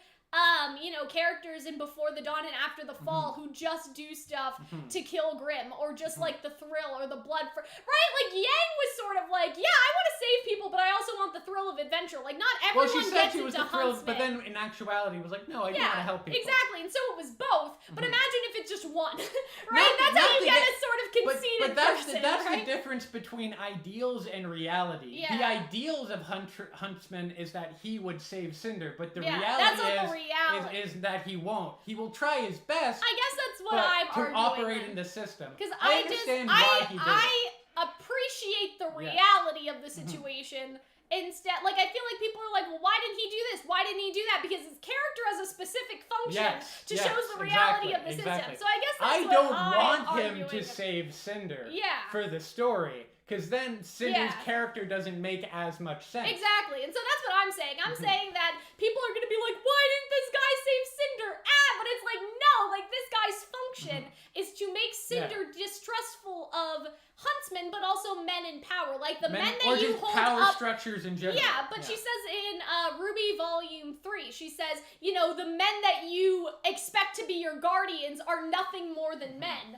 Right? And so this man is the same as all the other men. They are nothing more than men. I didn't think that we would agree on this, but I think we agree on this. We do agree on it. It's just that we needed a while to explain where our disagreements come from. I'm not saying that this guy should be like, fuck them kids. You know, I don't care. But, like, his character has a specific narrative function, and to ignore that narrative function, I think, is a little, like, weird. To say, like, oh, what if Cinder was saved? Well, then she wouldn't be Cinder. Like, he has a specific function in the writing, I think it's really similar to, not to get too real for you guys, he but can be bad at his job. Exactly, that's the other thing. Some huntsmen are trash at their job. This guy is just trash, you know. Like, or he certainly could be better. Right, he could be better at his job. Let me just see. It's not undifferent to the... I'm enjoying the discussion. Maxwell sent a $2 super chat, but he didn't put what he said. So hopefully he puts it in the chat. Ozpin created the huntsman. It doesn't matter. Just because Ozpin created it, it got out of hand. I think the recent change with Cinder making the submission statements to Salem is foreshadowing her betraying Salem. We will talk about that. We're having a spirited discussion about the episode. Cinder gets redeemed or some capacity. I don't think she's getting redeemed, right? Listen, I love her. But yeah, like what was I saying? We're not arguing, guys. We're taking our time with analyzing the episode. There wasn't that much in the episode other than her backstory, so why don't we talk about it? Atlas law doesn't apply to other countries, but we don't know that. Well, they could also have like there could be like an Interpol, when right? somebody what's it called? Like, somebody does something bad in one country and then they're extradited. Yeah, so say Cinder could have gotten extradited. She could be extradited. It could also be like there could be some kind of form. Oh, well, obviously there's communication between the kingdoms. Yeah. There could be like a high criminal court or like an Interpol, but in RWBY. Someone just said what I said, so enjoy the money. Thanks, Maxwell. But yeah, doctors are supposed to save people, but are really mostly in it for the money. Yeah, and you don't want a doctor that's in it for the money, but the reality of the world is that they exist. Or like... It's like how I've had some teachers who were definitely just in it for the summers off. That may sound like strange to you guys, because I know like teaching has a different like...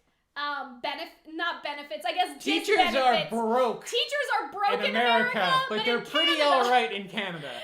We treat them better. They're paid pretty well. So they have a very robust union. There are people that become teachers just to like make that money and get those summers, you know. And so kingdoms have different. I mean, it depends, right? They may have a unified law, or maybe like if that's not the case, and like you could just like part of me feels like how could you not just send like an underground...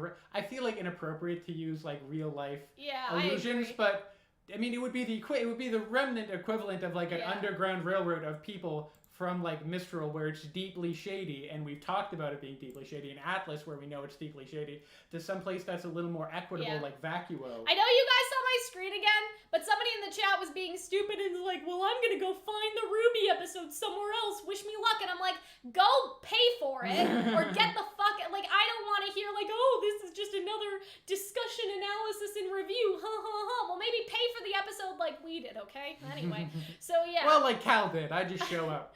Right? And eat your snacks. But yeah, feather dusting, and then we have some more shot control, which is the most fucked up part of this episode. It really is fucked up. And like the eating, not even the point where she murders 4 people in cold blood. I think that it's fucked up, like, how they're treating her like a dog. Also, can we talk about how... Okay, we're going to talk about it when the fight actually occurs. Yeah, we're getting there, don't worry. Yeah, I like this, where she gets a little... Yeah, getting a little older. So she would be about 14 at this point. Yeah, so at this point, like, she's been working age, there right? at, like... Well, RWBY was 15 in the first season. Well, it says... What does he say? Does he say 3 more years or a few more years? Just a few more years. Ambiguous. So I'm guessing like around 14, 15. So probably around RWBY's age at the beginning. You won't need your guardian's permission. And so that again sort of reinforces that like this is like her guardian, like she's been adopted sort of thing. Cinder went full yandere, yeah. But yeah, you guys like buy the fucking episode. Go away. But yeah, Mom, come here quick. We found something. It's Cinder. She has a weapon. Now listen, I kind of understand why these two kids are like, Mom, Cinder has a weapon. Like, I don't know. Wouldn't Curly you be one. a little concerned? Listen, I look concerned. You look excited. I feel like Like, we're that's gonna like, watch- that's basically her personality. Yeah, You know what like, I mean? ooh, I tried. Oscar's gonna get the shit kicked out of him, and you're just like, ooh.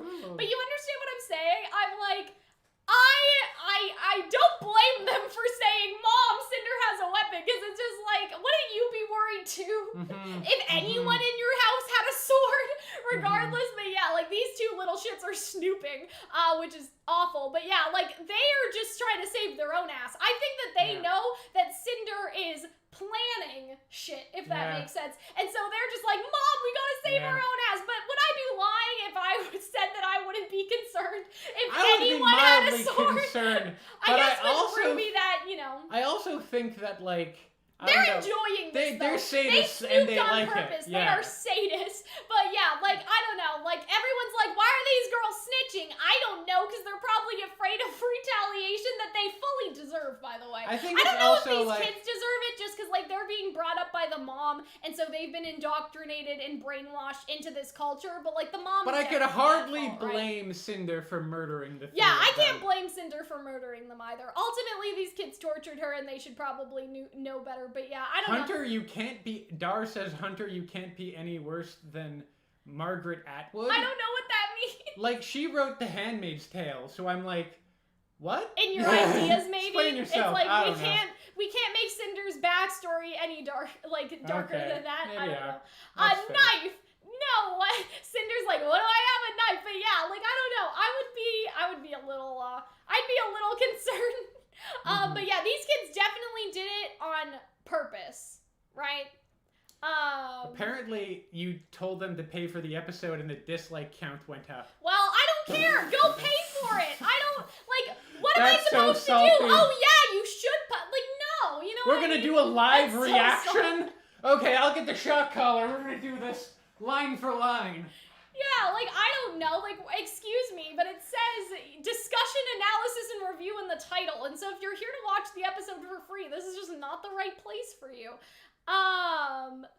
As an abuse victim myself, I would like to say that being an abuse victim doesn't justify murdering your abusers in cold blood. Yeah, like, I don't know, I feel However, conflicted it on is that. it is a legal option. Is it? Yes, it is. If you murder someone, it's a... But what if they did... It's battered spouse syndrome. But what if they didn't threaten you? Like, what if they didn't have a weapon? It's not even... Would it be self-defense? Threat is different. It's battered... It used to be called battered Is it woman about, syndrome.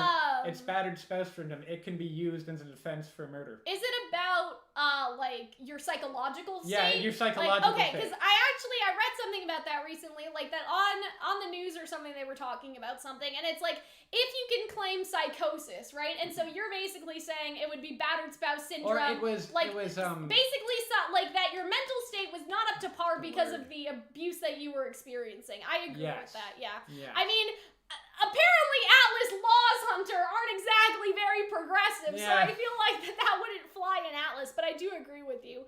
I feel like you could have had a little bit of blood. Look, they were wearing white. I mean, come on. Yeah. That's the It perfect doesn't shirt to justify bleed it. in. It's obviously a villain, but you can understand her motivation watching this. Yeah. Self-defense, baby. Yeah, like, I think that it was, like, there's definitely a real life, defense for this. Did she need to kill the kids? I just wonder how this happened. Like, did they come in first and she killed both of them? Because the mom seemed to, actually, the mom doesn't have a handle on this anymore. I was gonna say, I thought that the mom, I thought it was the other way around, but it's like, no, like, Cinder just fucking... I thought we were gonna get, like, a Tyrion sword in the belly. I mean, Still self-defense to me because the mom is trying to shock Cinder. Yeah, that actually makes sense. Not sure about the two girls. That's my only thing. Like, obviously Cinder's a villain, so I'm not gonna be like, guys, we should cancel Cinder. She murdered a child. Because, like, my I don't think that makes any fucking sense. Right? Lemony Snicket, when people were upset about Count Olaf trying to marry a child, he had a really great quote about villains, and he was like, I don't understand how you want me to make a villain and not have him be villainous. And that's how I feel about Cinder. That's how I feel about Cinder, too. It's like, what did you guys fucking expect? You know like, what I mean? I think Cinder's killed quite a few people in her day. Yeah. Like, I don't think Cinder's wrong for I think that... It's understandable in this situation. There's a difference between... Let's just point this out. There's a difference between Yang and in Blake killing Adam, okay? Adam had a weapon and Adam was trying to murder them, right? And so I don't think it's a huge difference. Like, I still think that Cinder's action here is understandable because of the abuse she has gone through, but let's not try to conflate Adam and Blake's situation. Don't stab someone. For the love of God. For the love of God, use your heads and understands that conversations about a show is not a one-to-one applicability to real life. You know what I mean? Like, I feel like, oh, what about Blake and Yang? Well, their situation was completely different. They also killed their We can't really, you know what I mean? Like, we can't really say the same because these two girls were children and they didn't have a weapon, and so it's a very different situation. Again, it's understandable why Cinder did it, but it's not the same as Adam coming at Blake and Yang and saying that he will not stop until he murders both of them. It's a little different, right? And dark, and situations are nuanced. Not everything is black and white. Just because one character does something doesn't mean if the same character does a similar thing that it is the same, right? You know what I mean? Like, just, like, there are similarities, but the exact same situation, like, they're not the exact same situation, and so I think that each situation in RWBY has a more nuanced approach than saying, well, Blake and Yang did X and Cinder did X, so equal, you know what I'm saying? And so, yeah, like, this is a little bit different because she did murder the two girls. They're all basically helpless except for the mom. However, again, we understand why she did it. Also, they're fictitious people. They're not a real people. We aren't here to watch the episode. We are here to talk about the episode and have fun with Cal and Hunter. Show them some respect. First off, Thank you Cam for the and Hunter. So, I know, but that was really glad to showing your true self with everyone. Yeah. Adam was gonna keep going after them, exactly. So, yeah. But yeah, that's just a little weird that some of you guys think this is the same thing. It's really not.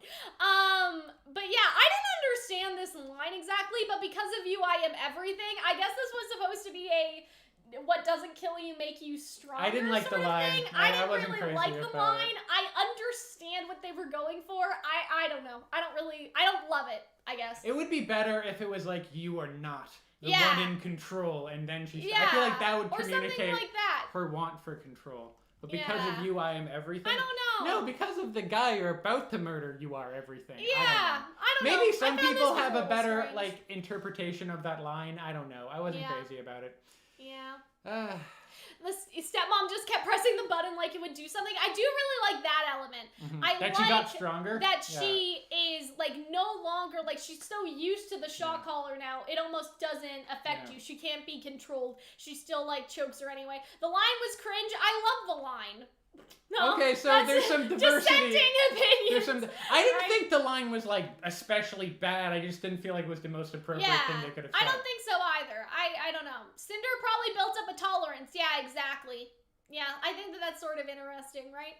I saw it as a you made me the way I am now. I do agree. I guess that is. I get what they were going for. Like, now she is, like, you stronger, right? You made me, like, this sort of thing. But I don't I liked a good, like, snap at a neck. I don't know. I feel like she wouldn't be able to snap. I think that there's a severe lack of stabbing. I feel like there didn't need to be any line here. I feel like she could have just killed them. Because somebody is saying what Hunter suggested is more cringe. Well, Hunter's not a writer, and he just thought of that on the spot for, alright, fuck you guys too, then, I guess. Right, but, like, I feel like that they could have... I don't know. I feel like something else. I don't know. She's 10. Well, she's not 10 anymore. She's like, she's 15. She's about RWBY's age. So yeah, I mean, there are some, you know. Yeah. There are cringy moments when you're 15. I'm looking for the person who said I was cringe. I understand. You're gonna be on my enemies list. I understand the line of what it means, like that she has turned her into everything that she should be now, that she is becoming powerful and stronger. But yeah, I don't know. I also don't like that. I don't like it when it's like, what doesn't kill you makes you stronger. I disagree with that. Like the abuse that you go through makes you stronger. Like no. Definitely has an effect on your life, but I don't like the idea that, oh, you must go through terrible things in order to be strong. I don't like that if you get stronger because of it and not you get stronger in spite of it. Yeah. I suppose, personally. I think that that's a good point. And so, yeah, I don't know. So Cinder was not a pirate. You guys have been saying that all day. Yeah. She was not a pirate. That's me, right? Imagine if Cinder had Nora's semblance. Oh my god, that would be fucking crazy. What I love in this thing is that she almost is like. There's definitely a yandere face. Like there's It's a not face even. of Remy. It's not even because yandere's like not understanding. I mean, I guess it is. Okay, It's a yandere facial expression. It's a similar kind of theme because with yandere they don't understand why other people are shocked by what they're doing, and I guess it's a similar thing here where it's like, I'm finally free because she's. I really like that. I like this expression. She's so warped and tortured that she doesn't even. What if I've always been cringe? Okay, I didn't realize that this was like bully hunter hour. The abuse shaped everything Cinder is. I guess. To an extent. But I think also what happened with the hunters and what we will see happen later on, I think also. I agree with Cal. The line reminds me of how Sansa justified her abuse in Game of Thrones and it was a bad take. That's sort of how I feel about it. Like, obviously it's Cinder saying that to make herself feel better, I think, about it more than anything. And so I feel like that could be a nuanced take. If that makes sense. Yandere is obsessive love. I know, it's just the facial expression, guys. If you look up the yandere face, it's a very similar face. I mean, I thought the face was like you clutch your face. Well, you don't like need this to. something. It's just the smile, I think. I don't know, but I love how like almost innocent she looks. Like she just doesn't understand the magnitude of what she did. I don't think the huntsman's supposed to be Prince Charming. I think he's just supposed to be Hunter, you're cringe, but it's good content. Okay, I'll take that. But yeah, so then the bell tolls. I really liked that element. It's a little heavy-handed, the bell tolling right as she's about to... And I like that she sees that, I love that this is when she finds out that huntsmen are not her friends, and that huntsmen... She's processing her trauma incorrectly. Exactly. Yes. That's all I'm trying to say, right? And so, yeah, the huntsman obviously is like, well, morally, I guess, or whatever, like, whatever he believes, I must arrest you. But obviously, he could have just let her go. You know what I mean? He didn't need to do all that.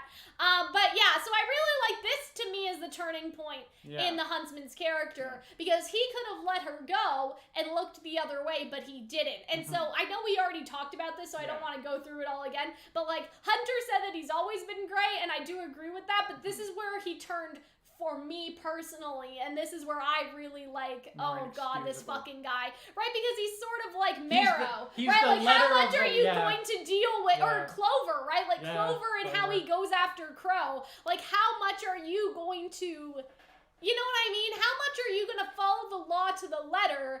That following the law isn't always right. You know what I mean? And so I think that he is... like, he's wrong for this. That's what I'm saying. He's wrong for this. So Rhodes is pretty attractive, if you ask me. I think the huntsman might be the kind, like the father from Cinderella. Yeah, he didn't do enough to support her. I agree. But yeah, I feel like he would have looked the other way if Cinder literally didn't kill the kids. That's true, but like, no witnesses. To be fair, she didn't murder 3 people. That's the thing. It's like, on one hand, she murdered 4 people. 4 people. On one hand, she murdered the kids. So I'm kind of like, should he have arrested her? But also, like... on the other hand, those were some shitty kids. The other way out. I'm not saying you should murder your bullies, but I get it. I'm like, I understand why she would think that was necessary. On one hand, I'm like, Rhodes is a bootlicker. He's just like Clover. He's so obsessed with like following the law that he's willing to do the objectively the wrong thing. Morally objectively did the wrong thing. When Clover went after Crow and Tyrion instead of working together to take down the convicted murderer, right? And so I feel like that this guy is very the same, right? Like, he's, you know what I mean? Yeah. Listen, once again, I know she killed Pyrrha. Like, Cinder, this isn't a Cinder apology tool. It's a Cinder... Like, guys, I already said this. I don't like Cinder any more or less because of all this. I'm just saying that with Rhodes specifically, he is very much exactly like Clover in this instance, you know? Like, he just gave no consideration for the intensity of the situation, and he could have just let her go. You know what I mean? She should have gave the kids some swirlies. Oh boy. Yeah, the huntsman was wrong to just abandon her when she needed him most. I think so too. And yeah, I don't know. know, like, again, it's the killing the kids for me is what I can't decide. If she just killed the mom, I feel like that would be, but she killed the kids, and so I feel like that's why Rhodes, it's not a perfect situation, and I feel like RWBY fans especially Quadruple need to keep homicides that in are mind. very rarely perfect situations. You know what I mean? I'm saying that a lot of the time, RWBY fans want to see an action as right or wrong. Ironwood is right. Ironwood is wrong. RWBY is right. I don't RWBY think it's is just wrong, RWBY fan. It's right? everyone. I mean, I do moral agree. black and white. But, like, there is moral grayness, and I feel like that moral grayness is something that is necessary, you know what I mean, for the show. And so I feel like that everyone's like, oh, well, this guy was wrong, Cinder is wrong, like, whatever. I feel like that it's much more complex than just right and wrong. Like, this isn't a redeeming, sad backstory or a sympathy to her. I agree with that person in the chat that said it, right? This is just what happened, right? This is what happened, and now Cinder is the way she is. And I don't think it's supposed to be like that we're all supposed to root for Cinder now at all, right? She murdered 3 people, or 4 people. 4 people. I don't Remember, think the backstory was supposed to make us like her any more or less. It's just to provide her motivations. That's how I feel. I still think that's a problem, though, because I think the childhood Cinder could have been likable in some aspects. You don't need to be good to be likable. Watts and Tyrion are still likable, but I feel like that they could have made her likable in her backstory. Everyone always wants the show to be black and white. Yeah, and it's just not, right? Like, Hunter and I could sit here for hours and argue about this man trying to arrest her. But I feel like we've come to a sort of consensus. Yeah, and I agree, right? I mean, I don't know if he should have let her leave, but maybe they should have talked about it first. Like, what's your mental state, Cinder? Are you gonna go kill more people? Because, like, I don't know. Like, they could have tried to talk it out first. They didn't need to fight. He could have, like, assessed her mental state and whether she would do this to a regular person or whether it was just the circumstances of her abuse. Come to think of it, right? you know, there's no blood. Maybe she just concussed those 2 girls. Oh, maybe God. they just now have serious brain damage. I do really like this fight. I like her using everything that she learned against him, I guess. I love his semblance. Watts barely has a backstory, but I like him better than Cinder. Yeah, that's all I'm saying. I'm not Cinder didn't need to be, you know, bubbly tee-hee or anything, but I wish that they gave her a bit more personality, you know? The show is about how you bring everyone together. Greatness is expected. Well, y'all are gonna have to tell some other people that, because some people don't understand that there's grayness, you know what I mean? That there's definitely grayness in the show. You may be a bad guy, but that doesn't make you a bad guy. Yeah, stuff like that, right? And so I really like this guy's semblance. I don't know which character does this, but another character in something else. Bakugo. No, the redhead Kirishima, yeah. Yeah, but this is metal, so I guess it's a little There was different. another guy who turned metal, right? The guy in the remember. like Class B or whatever. Someone does. Yeah. Yeah. It's been a while since I watched My Hero Academia. That was a whole I like the bag of flour at him. strategy. I feel like that was a cool like move. I like stealing the Also, sword. the song that plays during this fight is not just Jeff Williams and Casey Lee Williams. It's Casey Lee Williams. Are we not band. talking about the plug? I feel like the song made sense to be here. Yeah. It was a good fighting and song. that's it. Like, it was a good fighting song. I don't mind And it's the a plug. song about like revenge, and that's what's happening here. It was works. about the revenge of lovers, but you know we can cut that part out. You Nobody know, needs to know that. Maybe she felt really. Oh, real... Greed from Full Metal Alchemist. Plaster Greed. Greed's my favorite. Oh my god, I can't believe I forgot.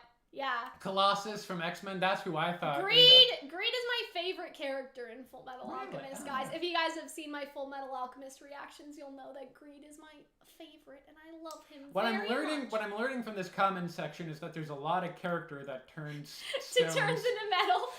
turn into metal. I wonder. No, I never mind. What? I was gonna say like.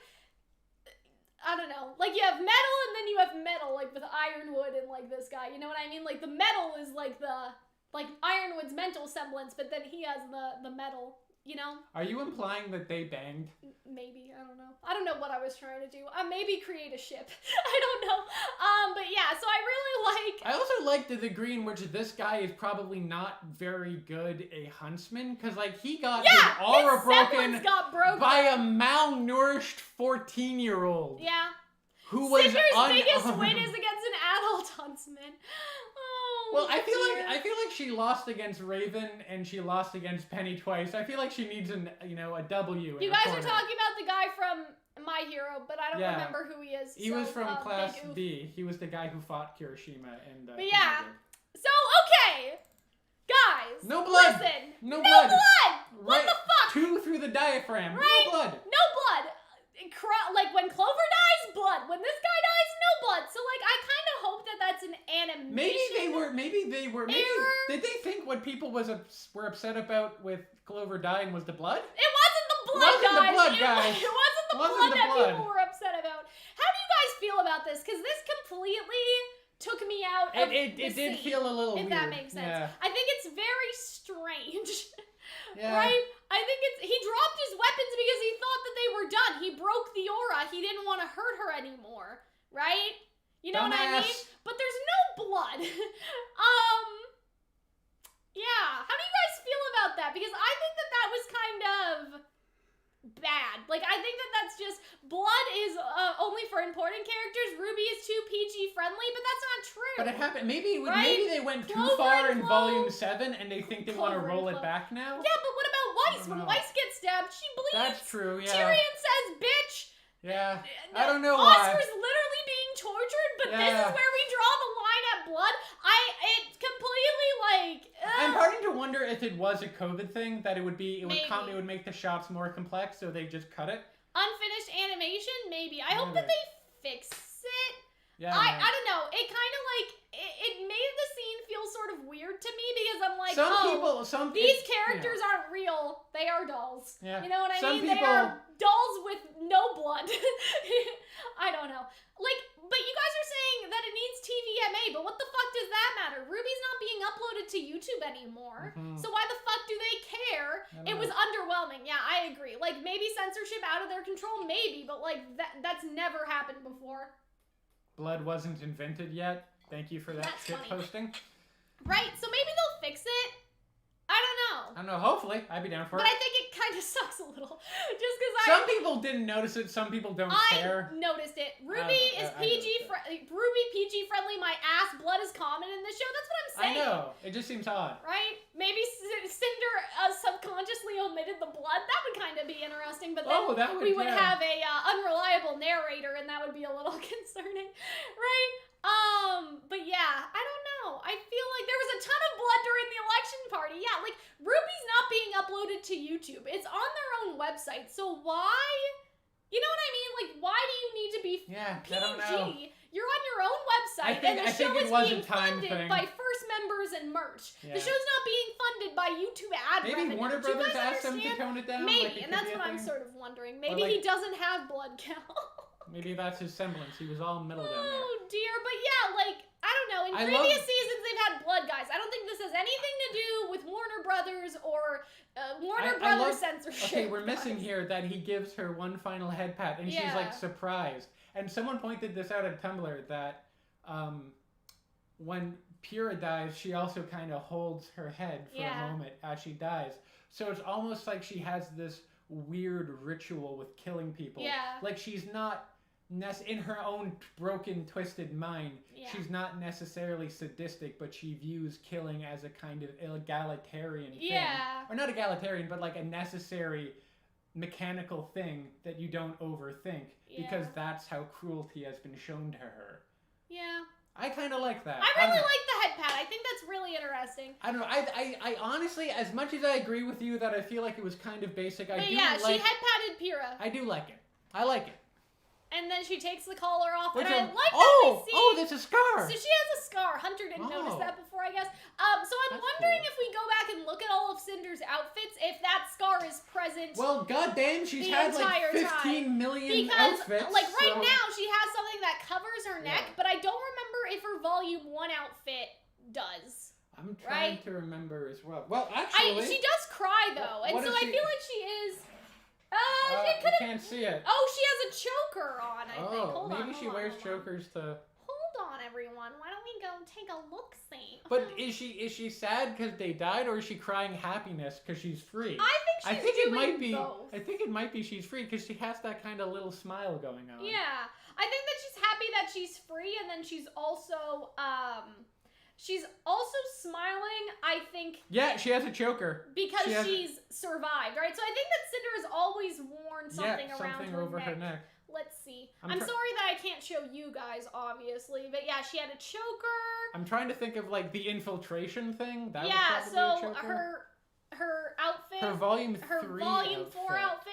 Yep, so I guess they did plan this, like, very early no, on to make sure her that volume it was 3 covered. outfit, it crosses in there's, like, the flashback one. Yeah, it so you crosses guys in see front this of her. one. She has the choker on this one, too. So yeah, she has the choker. It's always covered. Yeah, she has the choker in all of them. She doesn't have the scar from mid-volume 2 onwards, but she has it. It's covered up. Wait. She has the choker Wait, in no. this one. No. In her stealth costume, she doesn't have no! So Continuity errors! God damn it. What about in prom? Oh, in Maybe prom they it's forgot. covered in... Everyone thought it was the wrist, bro. Yeah, so it's covered in all the other scenes. Yeah, no, it's not covered in that Oh, outfit. it's not covered in her volume 3. Damn it. Well, it could have faded over time. Maybe. That's kind of lame. But yeah, that makes me question how much of this they thought out before, because it seems like now they're... now they're hiding it on purpose. Lindsay tweeted something recently that, like... she's been excited for this episode, knowing about it for years. So obviously, and I mean, I think we knew that they knew that they've had this. Maybe the maiden powers like healed it or something. You know? Oh, that could be true. Because you guys are saying the scar faded. I don't know. I have scars from when I was a kid, and I still have. I mean, they do fade. If we wanna, I'll show you guys. But I have a scar on my knee. I don't know if you guys can see it, but it's still. I don't know. It's around here somewhere. Maybe you can't see it because it's fake. Well, you guys probably can't see it. Minor continuity issue. Like, I have a scar on my forehead that still is there, right? And so, yeah, it's a minor continuity issue. I just sort of wonder. Lindsay said that it was a basic story planned out from the very beginning, but yeah, maybe they made it up for the volume. Yeah, if the story was planned since the show started, I feel like that there's no excuse for it not being covered. Also, I mean, I guess they could have done this. What if, like, hypothetically, she doesn't like people seeing it, so she could have covered it up with foundation? Oh, that's true. She could have covered it up with makeup. Yeah, I guess there's other makeup exists in RWBY. Yeah, makeup exists. I can see that. Blake has eyeshadow, and so does Neo, so I feel like that would work. But yeah, I still have scars from when I was a kid, guys, so I don't think that, she just grew up. I don't know. But yeah, I wonder, the maiden powers didn't heal her eye. I think foundation. Foundation is the answer that we should go for here today, maybe. But yeah, so she wakes up. Ew, I saw it, Cal. Don't say ew, that's my knee. That's not nice. Wow, people are mean. I love how genuinely happy, like... Cal has legs confirmed. Yeah, keep going. I love how genuinely happy Emerald is and how not shocked by Cinder she is. Like, she holds her grim hand tenderly in her. Yeah. It's just like... Salem scar removal? Yeah, she picks the arm, too, that's the fucked up one, so I think it's interesting. It's not a scar, it's a burn. Well, a burn can leave a scar. Am I going crazy? Right? Oh, boy. You guys are talking about Team Funky. I don't know why. Well, maybe they should, because where the fuck is Funky right now? Yeah. But yeah, so she's concerned that she's in big troubles because she's like, oh shit, we failed, right? Pissed off mommy. Cinder, you were hurt. Like, I was just trying to help. What else was I supposed to do? And so I love Mercury finally gets some character development. Yeah. So he has drunk the entire Kool-Aid of, like, Hunch was right. Maybe if we had support, we would have. So she's basically saying, if y'all fuckers came with us, we would have gotten Penny, right? But yeah. Emerald is a mess. She deserves better. Yeah, I feel like that it's, when you stop trying to protect her already, so Mercury is just done. Calling people out. Mercury's just done with his shit. And this is why I like Mercury more. Because I feel like Mercury has more of a personality here. You know what I mean? I don't know, like, Mercury and Cinder have very similar stories, but I think Mercury's is just better. Like, Mercury was also abused by a parental figure, and his story just came out a lot better, not gonna lie. But yeah. I don't know where this really pro-Mercury attitude came from. I'm not pro-Mercury, like, I don't know, like, I don't love Mercury. Like, I'm not in love with Mercury. I'm just saying that Mercury is just more likable, and so is Emerald, and so I feel like that Cinder, I don't know. Well, they're more sympathetic, I think. I don't know what it is, but they just need something. I like if she tells them both to get out, though, because it's like, and you know Emerald's what? About to. Like, Mercury has already abandoned you, and I think she realizes that, you know? But yeah. Mercury has become a Yeah, Chad. about that. Oh He's yeah, checking about his that. nails. Salem's What a got cunt. other plans for me. So see, But like, he's I also love that. he's also like an idiot. Like I think of anyone who knew that like Salem didn't have good intentions for him, it was Mercury. Yeah, I almost feel like he's just you being know what? a dumbass. But Mercury's whole thing is I want to fuck bitches and get money, and Salem's New World will give that to me. So I don't feel like this is so out of character.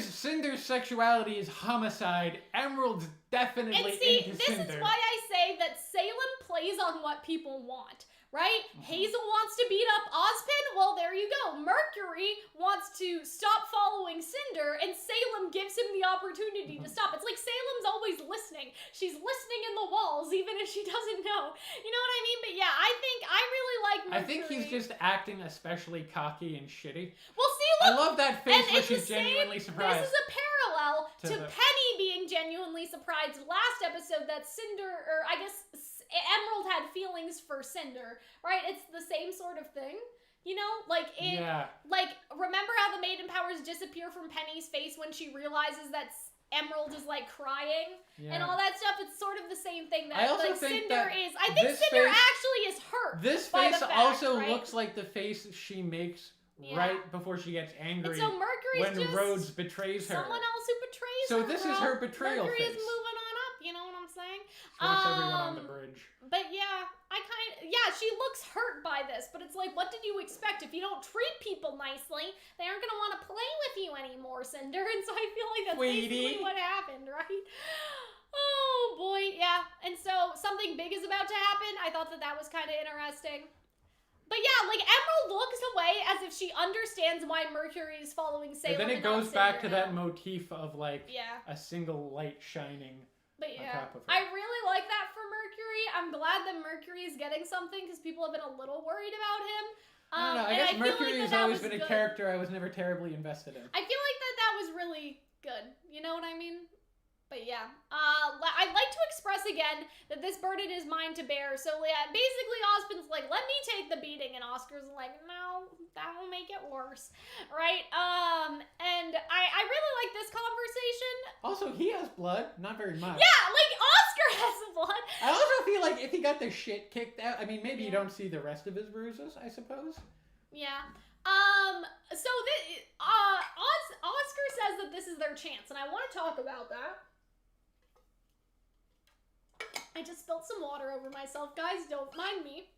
I don't know how to drink. Anyway, you guys saw that. But he's saying that this is their chance, and that sort of reminds me of a theory that we had a couple of weeks ago. Was that Oscar would change sides, and we thought that more literally, if that makes sense. Like, we thought that he was actually going to change sides, but it seems like that he is going to pretend that he is changing sides. He says, this is our chance, and then he says, Salem knows she can't take on the whole world at once, so she doesn't. She has her followers work their way in and sabotage us from the inside out.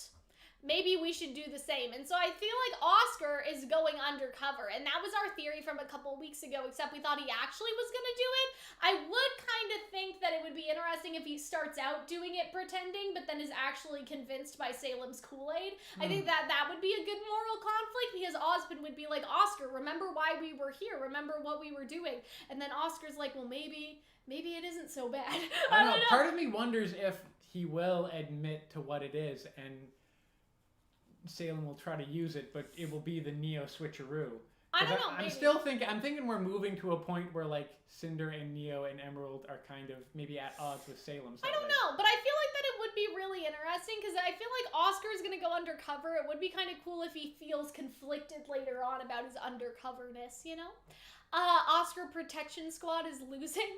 He's not going undercover. He's trying to defeat them from the inside. Well, that is kind of what I mean, though. He's on the inside, so now he can, you know, try to change things. And I think Oscar don't drink the Grim Kool-Aid. I think it would be interesting if he tries to divide them by pretending that he sides with some of them, right? Like, what if Oscar's like, Emerald and Neo, what are you guys doing here? Like, say, you know what I mean? Like, I think that they Fancy seeing you around here. here I mean, like, why at are the you Grim guys water doing this? cooler. Because he says later, he's like, why are you all doing this? And he says that to Hazel as well. I feel like he's planting seeds of doubt. He's not actually going to join her, but he's working on, he's the inside man. And I feel like it would be interesting if he does feel conflicted about being the inside man later I don't know. on. I That's feel all like, I'm saying. I feel like Oscar is like light-minded soul. He wouldn't be down for that. I mean, maybe, I guess. But yeah, they've been presented with the opportunity. And so, see, like, him saying what he says to Hazel, that's trying to sow the seeds. I also like how some heroes choose the wrong side. I also like That's how what I'm saying. Hazel is just, like, being kind of gentle when he knows Yeah. it's Oscar, and then I mean, Ozma just beats the gentle is shit out. relative, Well, relatively, because he just lifts him up. I'm like, all right, kid, just tell me. And Yeah. then like Oscar, and it's like, oh fuck this, and just yeets and you him see across how the much he room. cares. He's like, it could have been you this whole time. You're a coward, right? And so I thought that's what I thought that Salem was gonna use to like trick Oscar. Maybe they still will. I don't know.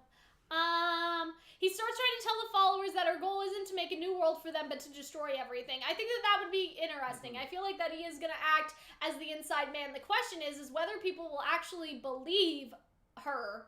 You know what I mean? Like, I guess, like, will people believe Ozpin over will people believe Ozpin over Salem? I feel like Hazel could. Hazel's characterization is much better this chapter. Yeah, like, Hazel has been redeemed since those days of Volume 5. I don't know if I feel the same way about Cinder, but I feel like Hazel has gotten really good development. Hazel here. was always kind of like the person that never seemed totally gung-ho for They violence. just rushed it in Volume 5. They expanded it bigger. You know what I mean? The only thing they rushed in expanded Volume 5. it and made it bigger in this scene. Salem can't be stopped.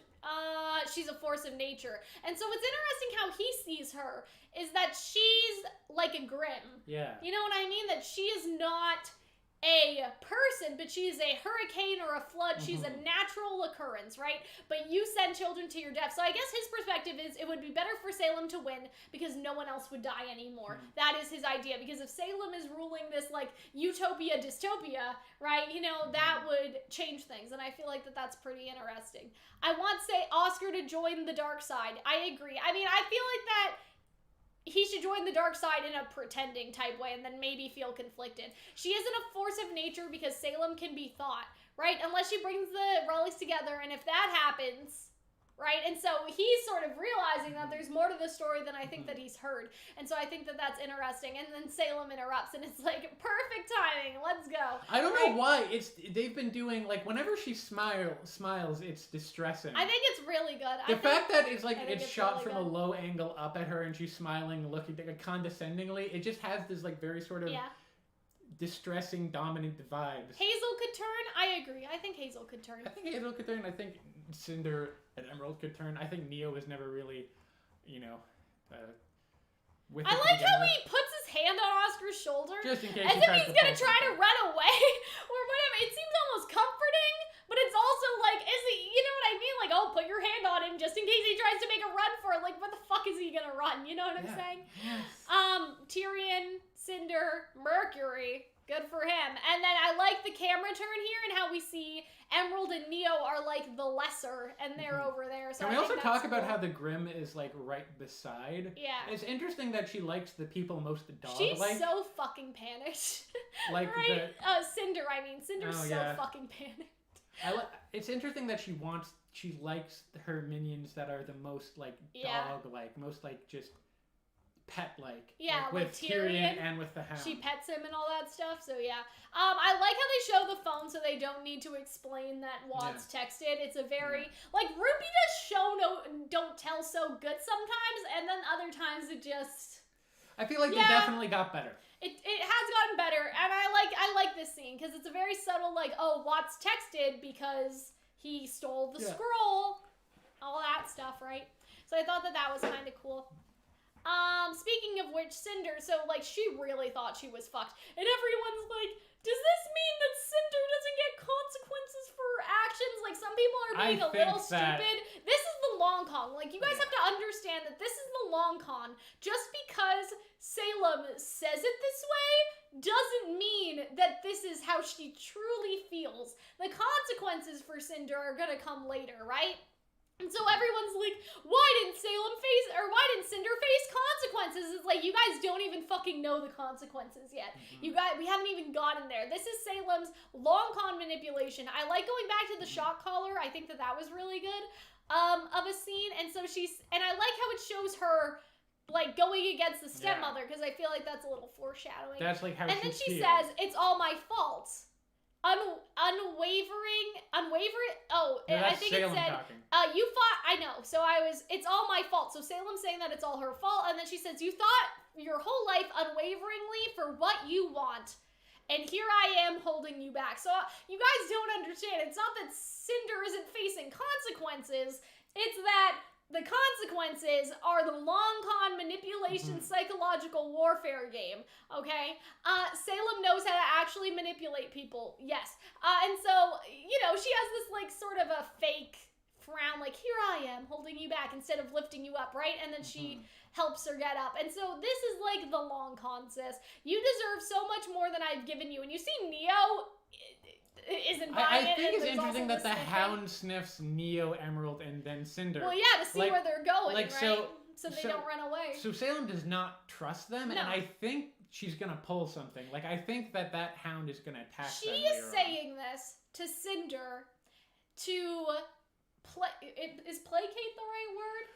Yes. To placate her, here's my whole theory, guys, okay? We talked about this a couple episodes ago. Actually, I think we talked about this at the start of the volume, right?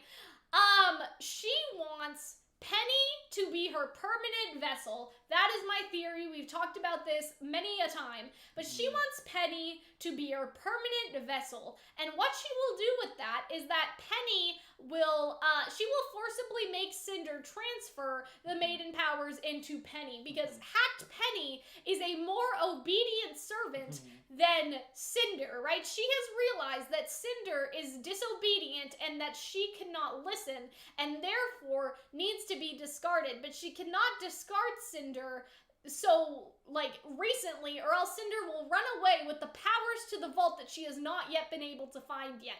She wants Cinder to open the vault, get the relic, and then after that, Cinder can be discarded and the powers can be transferred into Penny.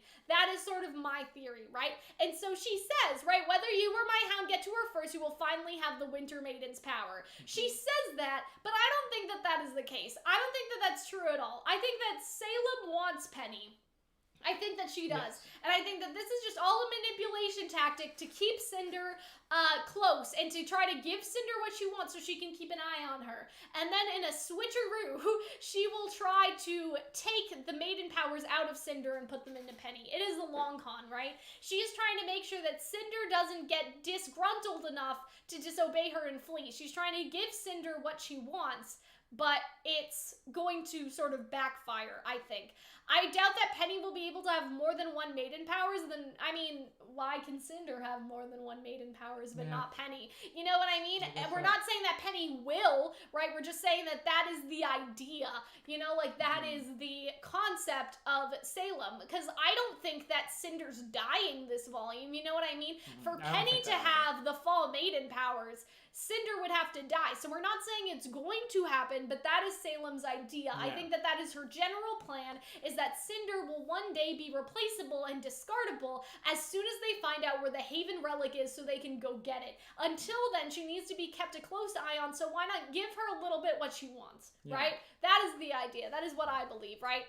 To keep her going along. Yeah, to keep her going along with it. Because if she punished her now, what if she ran away? Yeah. Right? Like, what if her Neo and Emerald just book it, right? She can't have that. They need her to comply, and Salem is really good at convincing people that they will get what they want. Whether they actually get it or not, I think depends on the character. For Watts, it's like you'll get your revenge on Ironwood, and to some extent, Watts has, been working on that. With Hazel and, like, the other characters, it's like Mercury's like, I want a high place in Salem's new world. Whether the new world gets created or not is up in the air, but she manipulates people through promising them exactly what they want, and we've seen that with all of the characters in the villain squad. And I guess that's the difference between her and Ozpin, is that she promises people a reward for something, right? And so she needs to promise her that reward in order to get her to continue. That's what I believe anyway, right? And so yeah, that is what I think. And she will have the staff, right? You'll only be helping her by bringing about the end for all of you. So that's Oscar. And she's like, why? slams his face into the ground. I thought that was kind of good. And she sort of walks over back to Oscar. Additionally, to touch on Salem's twisted maternal side, the powers could make Cinder close to her own daughter, which she wants to control. I feel like that's something else that could be possible, is that she uses the staff to make another vessel, even if she doesn't necessarily want We had Penny. that theory that she wants her children back. Yeah, she could use the staff to create something that'll suck out the maiden powers out of Cinder, in my opinion. I think that that's an idea. I like and this. And potentially put it in her own children. And she tells him like a child, like, you're too late. Like, it's very like, tisk, tisk, tisk, you're too late. You know, I really like that. I like the conversation between the Aesops because they're arguing and Winter just comes down with the law. Winter's like, shut the fuck up. I also like how Elm is like, I don't like technology. It's just like, I like hit things. Technology peaked at Big Hammer. Yeah, and so I really like that. So Marrow hears Jean, and I like this because Jean and Marrow kind of had that like connection last volume, like those little scenes together, right?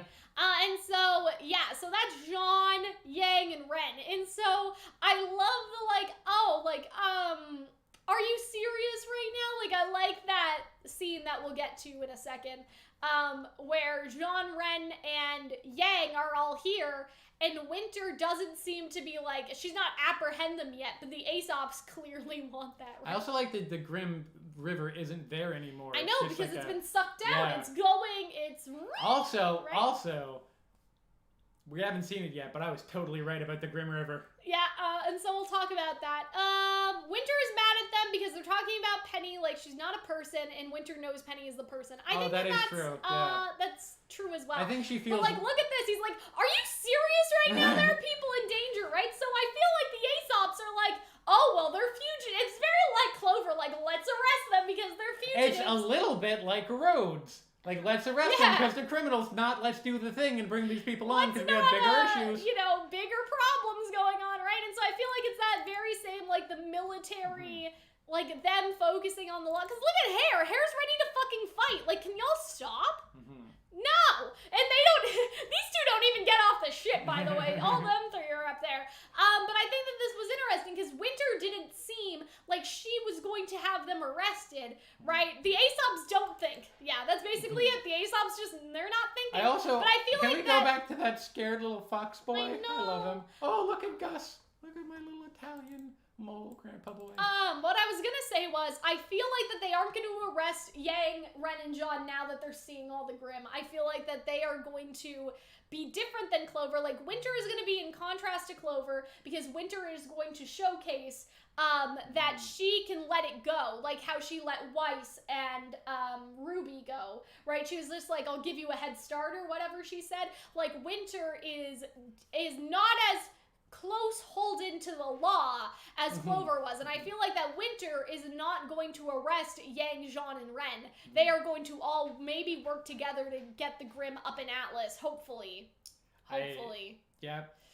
The Aesops don't think obey. Yeah, so I'm hoping that the Aesops aren't stupid. They may be, but I feel like scared little fox girl. That could be the dissenting opinion, though. Like, what if Marrow's like, Jean is right. Look at all the Grimm. We don't have time for this. But Hare's like, no, they're criminals. Arrest them. Hopefully, next volume, everyone sees the giant vomiting whale Grimm. And well, you know, let's put. And then we saw the geyser. So, I totally guessed this.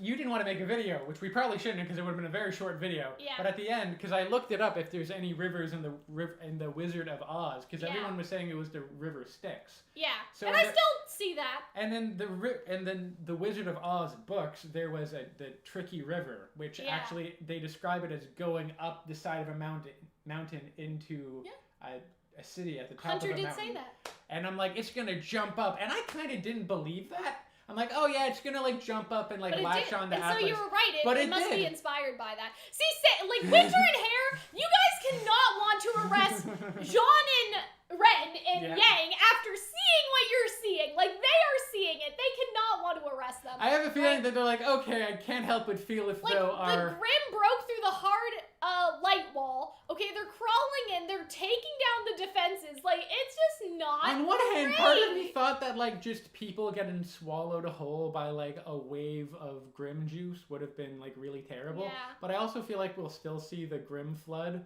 on the ground on mantle. Yeah. And that should be interesting. And so they actually move downstairs, which is interesting, because I feel like there could be like they're going out to defend Schnee Manor, especially with Nora resting. Oh no, Nora's like hurt. What's gonna happen to her? Well, I don't think anything. I think Weiss is gonna stay here. I think that we could get Willow defending Schnee Manor. Like, didn't we have a theory about that? That Schnee Manor would get attacked by Salem, and then Willow and Whitley, like Whitley with the mech suit, and then Willow with her like just semblance. in general, like they would defend the manor. I think that they could do that. Volume 6, Episode 3, Air Controller, Manta 5, Welcome Home. Air Controller, Monstro 5, Welcome Home. Wait, yeah, thank you for the super chat again, Luca. Let's see what wins. The Grim is just casually emerging from the darkness. Yeah, so I feel like that we could get defensive Schnee Manor here, just because it's clear that they need to protect Nora somehow. So I feel like they're going to go out in the street, but then Willow and Weiss, they're going to defend their home. I also get the impression that like it landed on like this is the first time we saw that there was farmland outside of Atlas. So maybe there's another defense. Maybe. Along like a wall that Atlas have. So maybe that will be like the final... Ironwood. Ironwood is now... Look at all these people! Yeah. They're like, what the hell? This is somehow Bill's fault! Yeah. I like how freeze frame. You might be asking how I got here.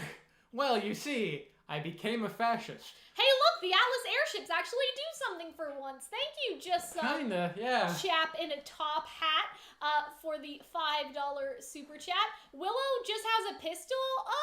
Willow has summons in the DC comics, so I think we'll see her do a little bit of this, a little bit of that. Isn't it funny how the two teams of Rainbow are being forced to pursue each other's goals? Yang is being forced to find Penny. Ruby is being forced to protect what's immediately in front of her. I mean, I don't know. I kind of feel like Yang, Jean, and Ren may go up to Atlas to try and help, because they do have the plane, right?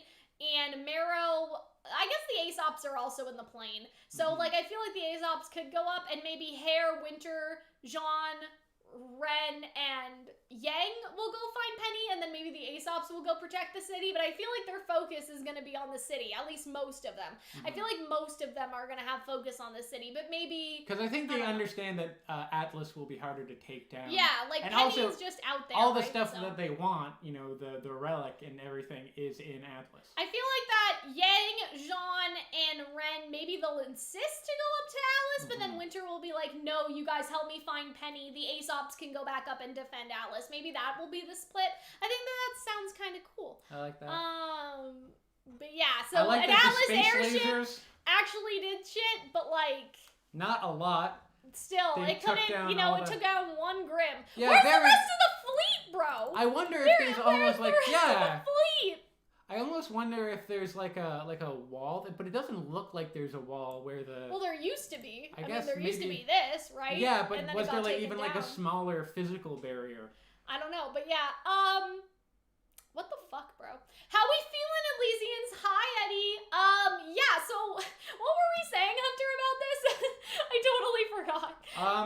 Everything is terrible. Do you think that? Yeah. Where did the rest of the fleet go? There's like one plane in the sky. I guess because they were all on the very outside, right, defending against the whale. They thought it would. So they didn't think that it would come up from Mantle and be on the inside. So all the fleets are just like, Grim, we don't know her. We don't say that, right? All that sort of stuff, right? It would be interesting if the whale fights them. That would be fun. But I feel like all the other fleets had their attention so far out of the city to protect the city that they weren't prepared for turning around and fighting the Grim coming from basically Mantle, right? And so I think it's just funny though. There's just one fleet, like all the other fleets were just like, oopsie, like oh boy. But yeah, dramatic music. We're just gonna shot of everyone. I like it's like that old Family Guy. Oh no! Oh no! Oh no! Oh yeah! Yeah, I think that was kind of, oh god. All the airships went to the Atlas Ball Hunters. That's where they all went. But yeah, I like Salem's glowy red eyes. And I guess that was wasn't that the summary? What do you mean? It's time? Yes. And about okay. Yes, it was. Apparently. Oh, at least on Verve, and at least when we saw it. Maybe they gave more to it now, I'm not sure. But yeah, that was very interesting. This episode as a whole. Let's see. Do I have any other screenshots? No, we do, because then it... Oh yeah, so I like this. Okay, so you see Hazel's Like, what did I get myself fuck. into? Cinder's arm still hurts. Tyrion's just happy. Everyone I think, else seems concerned. Yeah. I wish I Neo could see seems Neo's nonplussed. Neo's just like, why are we here? The Hound seems satisfied. Tyrion, as Yeah. always, is horny for murder. Yep, I agree. Oh yeah, we didn't finish yet. We have to watch and then Grim. Monstro land. This was the best part because finally Monstro does something, and just crash lands. Ripped to all on the. Oh, see, there are the airships. So now they're like, oh, pointing the wrong direction. They didn't. It's like Salem just went around them, and it's like, oh, we didn't see that. Our peripheral vision. They're all wearing wigs like Mindhunter. They just have really poor. They have no side vision. It's just straight. But no, I mean, they must take time to turn around and like have to reposition. Sure. And stuff like that. But yeah, I think that the farmland, that was a nice touch because it's like, how does Atlas grow food? Well, we found out the city is heated and.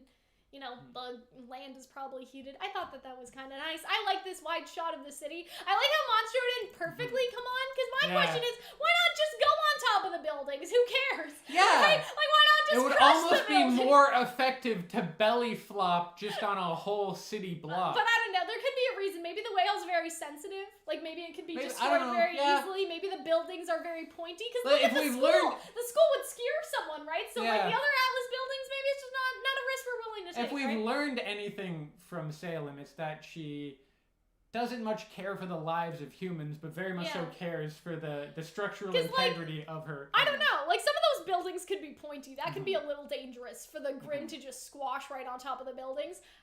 I just remembered something, but it's a spoiler for Attack on Titan, so I'll be quiet. I haven't seen it yet. I still need to watch the first there was episode. something in the first episode of the new season of Attack on Titan Well, that I'm great. thinking about right now. That's all I'll say. If you guys watch the episode, you know what it is. But that thing that they did in the episode, that would have been that's kind of cool. But yeah.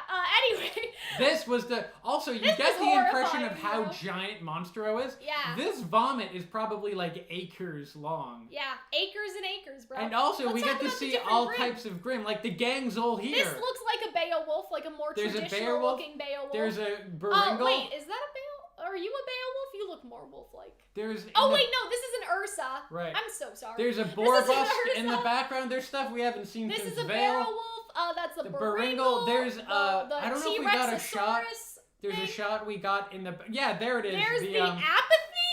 Is which that means apathy? yeah, it's an apathy. Oh god, they're Which is so horrible. fun. Because imagine the like Manticore. So like Yeah. every Grim that has The gang's existed. all here. Oh look, it's a Borbatusk. Yeah. So all the Grim that have existed, like. it's like a who's who of They've, you know what I mean? Like every Grim that we have seen in the show, and like look at those, that Ursa, that looks really nice. You know what I mean? You We haven't realize that seen that's an the first Ursa time we've for seen such an a Ursa long in the time. new other Well, than maybe the one did the Yang trailer fight for one? Volume 5. Yeah. Yeah, oh I really dig it. Is this an apathy? That's an Are we apathy. just misremembering? No, that's an apathy. That's definitely what apathy looked like. Yeah, we're real fucked, bro. Feels I would nuts. love to see more because I kind of like the apathy were really good in the scenes that they showed up in Volume Yeah. 6, but like the apathy here. It would be crazy if it made be like great. people apathetic from running away. Imagine if people just like lied down and other Grims ate them. I or can't stuff. wait to see this city get destroyed. I I'm not gonna genuinely lie. think that like also I like that the 2 layers of teeth for the yeah, for the Monstro. whale. I would like to see Monstro fight more people. There's also giant jellyfish in the background. Well, those are the Seer Grim, right? But they're really big. Yeah. Like that's the biggest seer we've maybe ever they seen. could like tentacle and rip out some buildings and stuff. I think Yeah, that it would be cool to see like a Knuckalave show up again. Yeah, I mean, I think that was like a special area Yeah, I specific guess Grim, that's whereas true. these are like region Grim, Yeah. kind of like Pokemon. Pokemon! Gotta catch them all! But yeah, Uh, I kind of like. Listen, guys, okay. I want to hold you all in suspense. I want Atlas to fall. I want the city to be destroyed. Oh, we Maybe all it's think just that me. that's gonna happen. I want Atlas to fall. I want the city to be destroyed. I want to see major chaos, major destruction. Not that I don't want Team RWBY to win. Like, I want Team RWBY to take W's, right? Like, I don't want them to die or anything, but I think that Salem needs the W, and I think I want all of Atlas to be destroyed. Maybe Mantle remains, and that's the whole thing, is that this classist system has now been, like, Destroyed. taken down and, like, put back in its place, and, like, now you're all equal or something. Like, just a message, I'm nice- symbolically. Nice to see that Right? you're the person reading Marxism into RWBY and it's not just to me You know this what I'm time. saying? Like, if is taken down, then it's like, well, the people of Mantle were safe because of what Team RWBY did, but the people of Atlas are fucked because of Ironwood. And so it's sort of like, it's a metaphor, guys. It's a metaphor. Right? And so I like that, right? Yes, Calxiyn eat the rich. Yeah, well, I mean... Don't actually bomb major metropolitan areas, please. But what I am saying is that it's very interesting how Mantle seems to be okay now because Salem is focusing entirely on Atlas because Ironwood's actions did not properly protect Atlas or evacuate Atlas, whereas RWBY's actions actually did help Mantle, is what I'm saying. All I'm trying to say. The best part about this is that I thought something like this would happen at the mid-season finale. Yeah. There's one more episode left. So yeah, we're gonna How fight, bad can it get next episode? Bad. I can't wait. I think legitimately Atlas will be falling from the sky. I hope so. I want it to fall. I said it. When you say things like that, that's why people think you're evil, Cal. I want Atlas to fall. There, I said it. Like, I still want Team RWBY. I don't want this to be hopeless. You know, I want Team RWBY to get a little something, but I want the villains to win. The villains, I want them to win. That's all I'm trying to say. Yes. Okay. Well, I think that we are both sufficiently sweaty enough to end this. I broad opinions of this. I really love where it's going. I really like what they did with Cinder's character. I really like what I think they're going to do with Cinder next episode, like her being double-crossed. I like where this is all going. I like where it's going. I like all the Grimm. I don't give a fuck about Cinder anymore. Like, I didn't care before. I still don't care. One day, I still don't care. You will be part of the cult. Maybe I will next episode, but right now, Cinder. Right now, here's my general opinions. I don't care about Cinder any more or less. I would like to talk to Arnold and, like, see what he thinks about it. Maybe he'll, like, I don't know, maybe by talking to him I'll be able to gain another perspective. But well, I don't think it's, like, liking her. Like, you want her to be likable in the same way that, like, Watts is, like, snarky. I guess. But yeah, I don't know. Like, I don't care about Cinder any more or less because of her backstory, but I feel like they could do something interesting moving forward with her realizing that Salem is trying to get rid of her, because I think Salem is. I also don't think that her backstory is over. I don't think so either. I think that there's stuff going on with her being found by Salem. I think this is the first time in all of the videos that we've done that I've, like, managed to convince you of things. Well, I mean, I wasn't unconvinced. I'm just saying that I think that what follows will be more interesting than the backstory, if that makes sense. Like, if Cinder realizes that Salem is just going to replace her and discard her as soon as she gets the Haven people relic, are saying that Arnold feels the same. Does Arnold feel the same? I mean, Arnold and I need to have a little talk. But yeah, I think that backstory aside, I'm interested to see what she will do, because a lot of people think that she won't necessarily, like, she's not going to get redeemed per se, but she's going to defect, like, defect? Yeah, she's going to defect from the villains a little bit. What I thought is that she's always going to be kind of not... She's always going to be not good, but at least maybe she will be not good against Salem. I don't think she will be accepted by RWBY and them, but I think she will go against Salem as well. I agree. I think that I feel like that ultimately, what would kind of be interesting, and I had this idea before, but it would kind of be cool if Cinder tried to, like, steal Salem's immortality, and then it didn't work. Like, I doubt that it would work. But it would be kind of interesting if, like, she realizes that she cannot be the most powerful person on Earth as long as Salem still stands. And that's her motivation for getting Salem. Because she realizes that she cannot be the strongest person as long as Salem remains. And therefore, Salem must be gotten rid of so Cinder can still win. Because that makes Cinder villainous energy, but it also puts her against Salem. Is that she realizes that Salem will, like, she'll never be strong if Salem still exists. Like, she'll never be the strongest that she could be. So yeah, I think that's interesting. I feel like interesting things are happening. I'm really excited for next episode. I kind of have the belief that, like a maiden you can't have two maiden powers. Yeah, and I think Salem just lied. Salem lied to Or Cinder. she doesn't know. But I don't see why that would be, because all of the magic was Ozpin's magic. Yeah. So I feel like that there shouldn't be a limit on how much you can have, because but all that magic also, was like, in Ozpin originally. I guess it makes sense that if someone dies and then that person thinks of the last maiden that killed them, it would go to them. That makes sense. Yeah. But then if that person dies, it would go to the last person they think. Does then that person get Hunter, two of them as well? But or does it go to the first and second person? All of the magic originated from Ozma, and so I feel like that there's no reason why she can't have all of them, but we'll see. Let me just... Boop. If you were a Thanks for maiden, watching, everyone, and thanks to you two for all you do. Thank you, Eddie. I'm very... That makes me happy. Sweet. We do very little. We do Very, the bare very minimum. little. Hunter and I said that. I don't remember what it was in reference to, but it was just like, look at us, Hunter, doing the bare minimum while we were editing or something. Cal, if you died, if you had the maiden powers and you died, yeah, who would your maiden powers go to? I don't know. Who would be the last girl that I think about? That's the problem. Dolly Parton. Like, you know what I mean? Like I don't know. Like I feel like that. I would think about, like, you know, Arnold or something in my last thoughts, right? Like, in, you know, currently in the circumstances that I'm in. So I feel like that, you know what I mean? They would just go to some random person. Not your mother? No. Not your sister? I don't know what I would think of. Sorry, Hunter, I haven't died before. I don't know. I haven't had a near-death experience to know what I would think about if I was gonna die. I'd probably be like, oh shit, we didn't put our video out today. I'm just probably... That would be my last thought. It's probably just gonna go to the people I'm always thinking about regardless, which is why I assume Dolly Parton. Yeah. Dolly Parton's always kind of on my mind. Anyway, I hope that you guys enjoyed the stream. I think that we had a lot of fun. It was Aaron Zek would get it. Very funky, fresh. And so I hope that you guys enjoyed. Remember that if you guys want to see our reaction, you guys can check out the Patreon to get early access to the reaction. You guys can send us a tip if you guys want to through that Calxiyn.com website in the description. And that is basically all for me. So I hope that you guys enjoyed, and we will see you guys in the next one. Bye!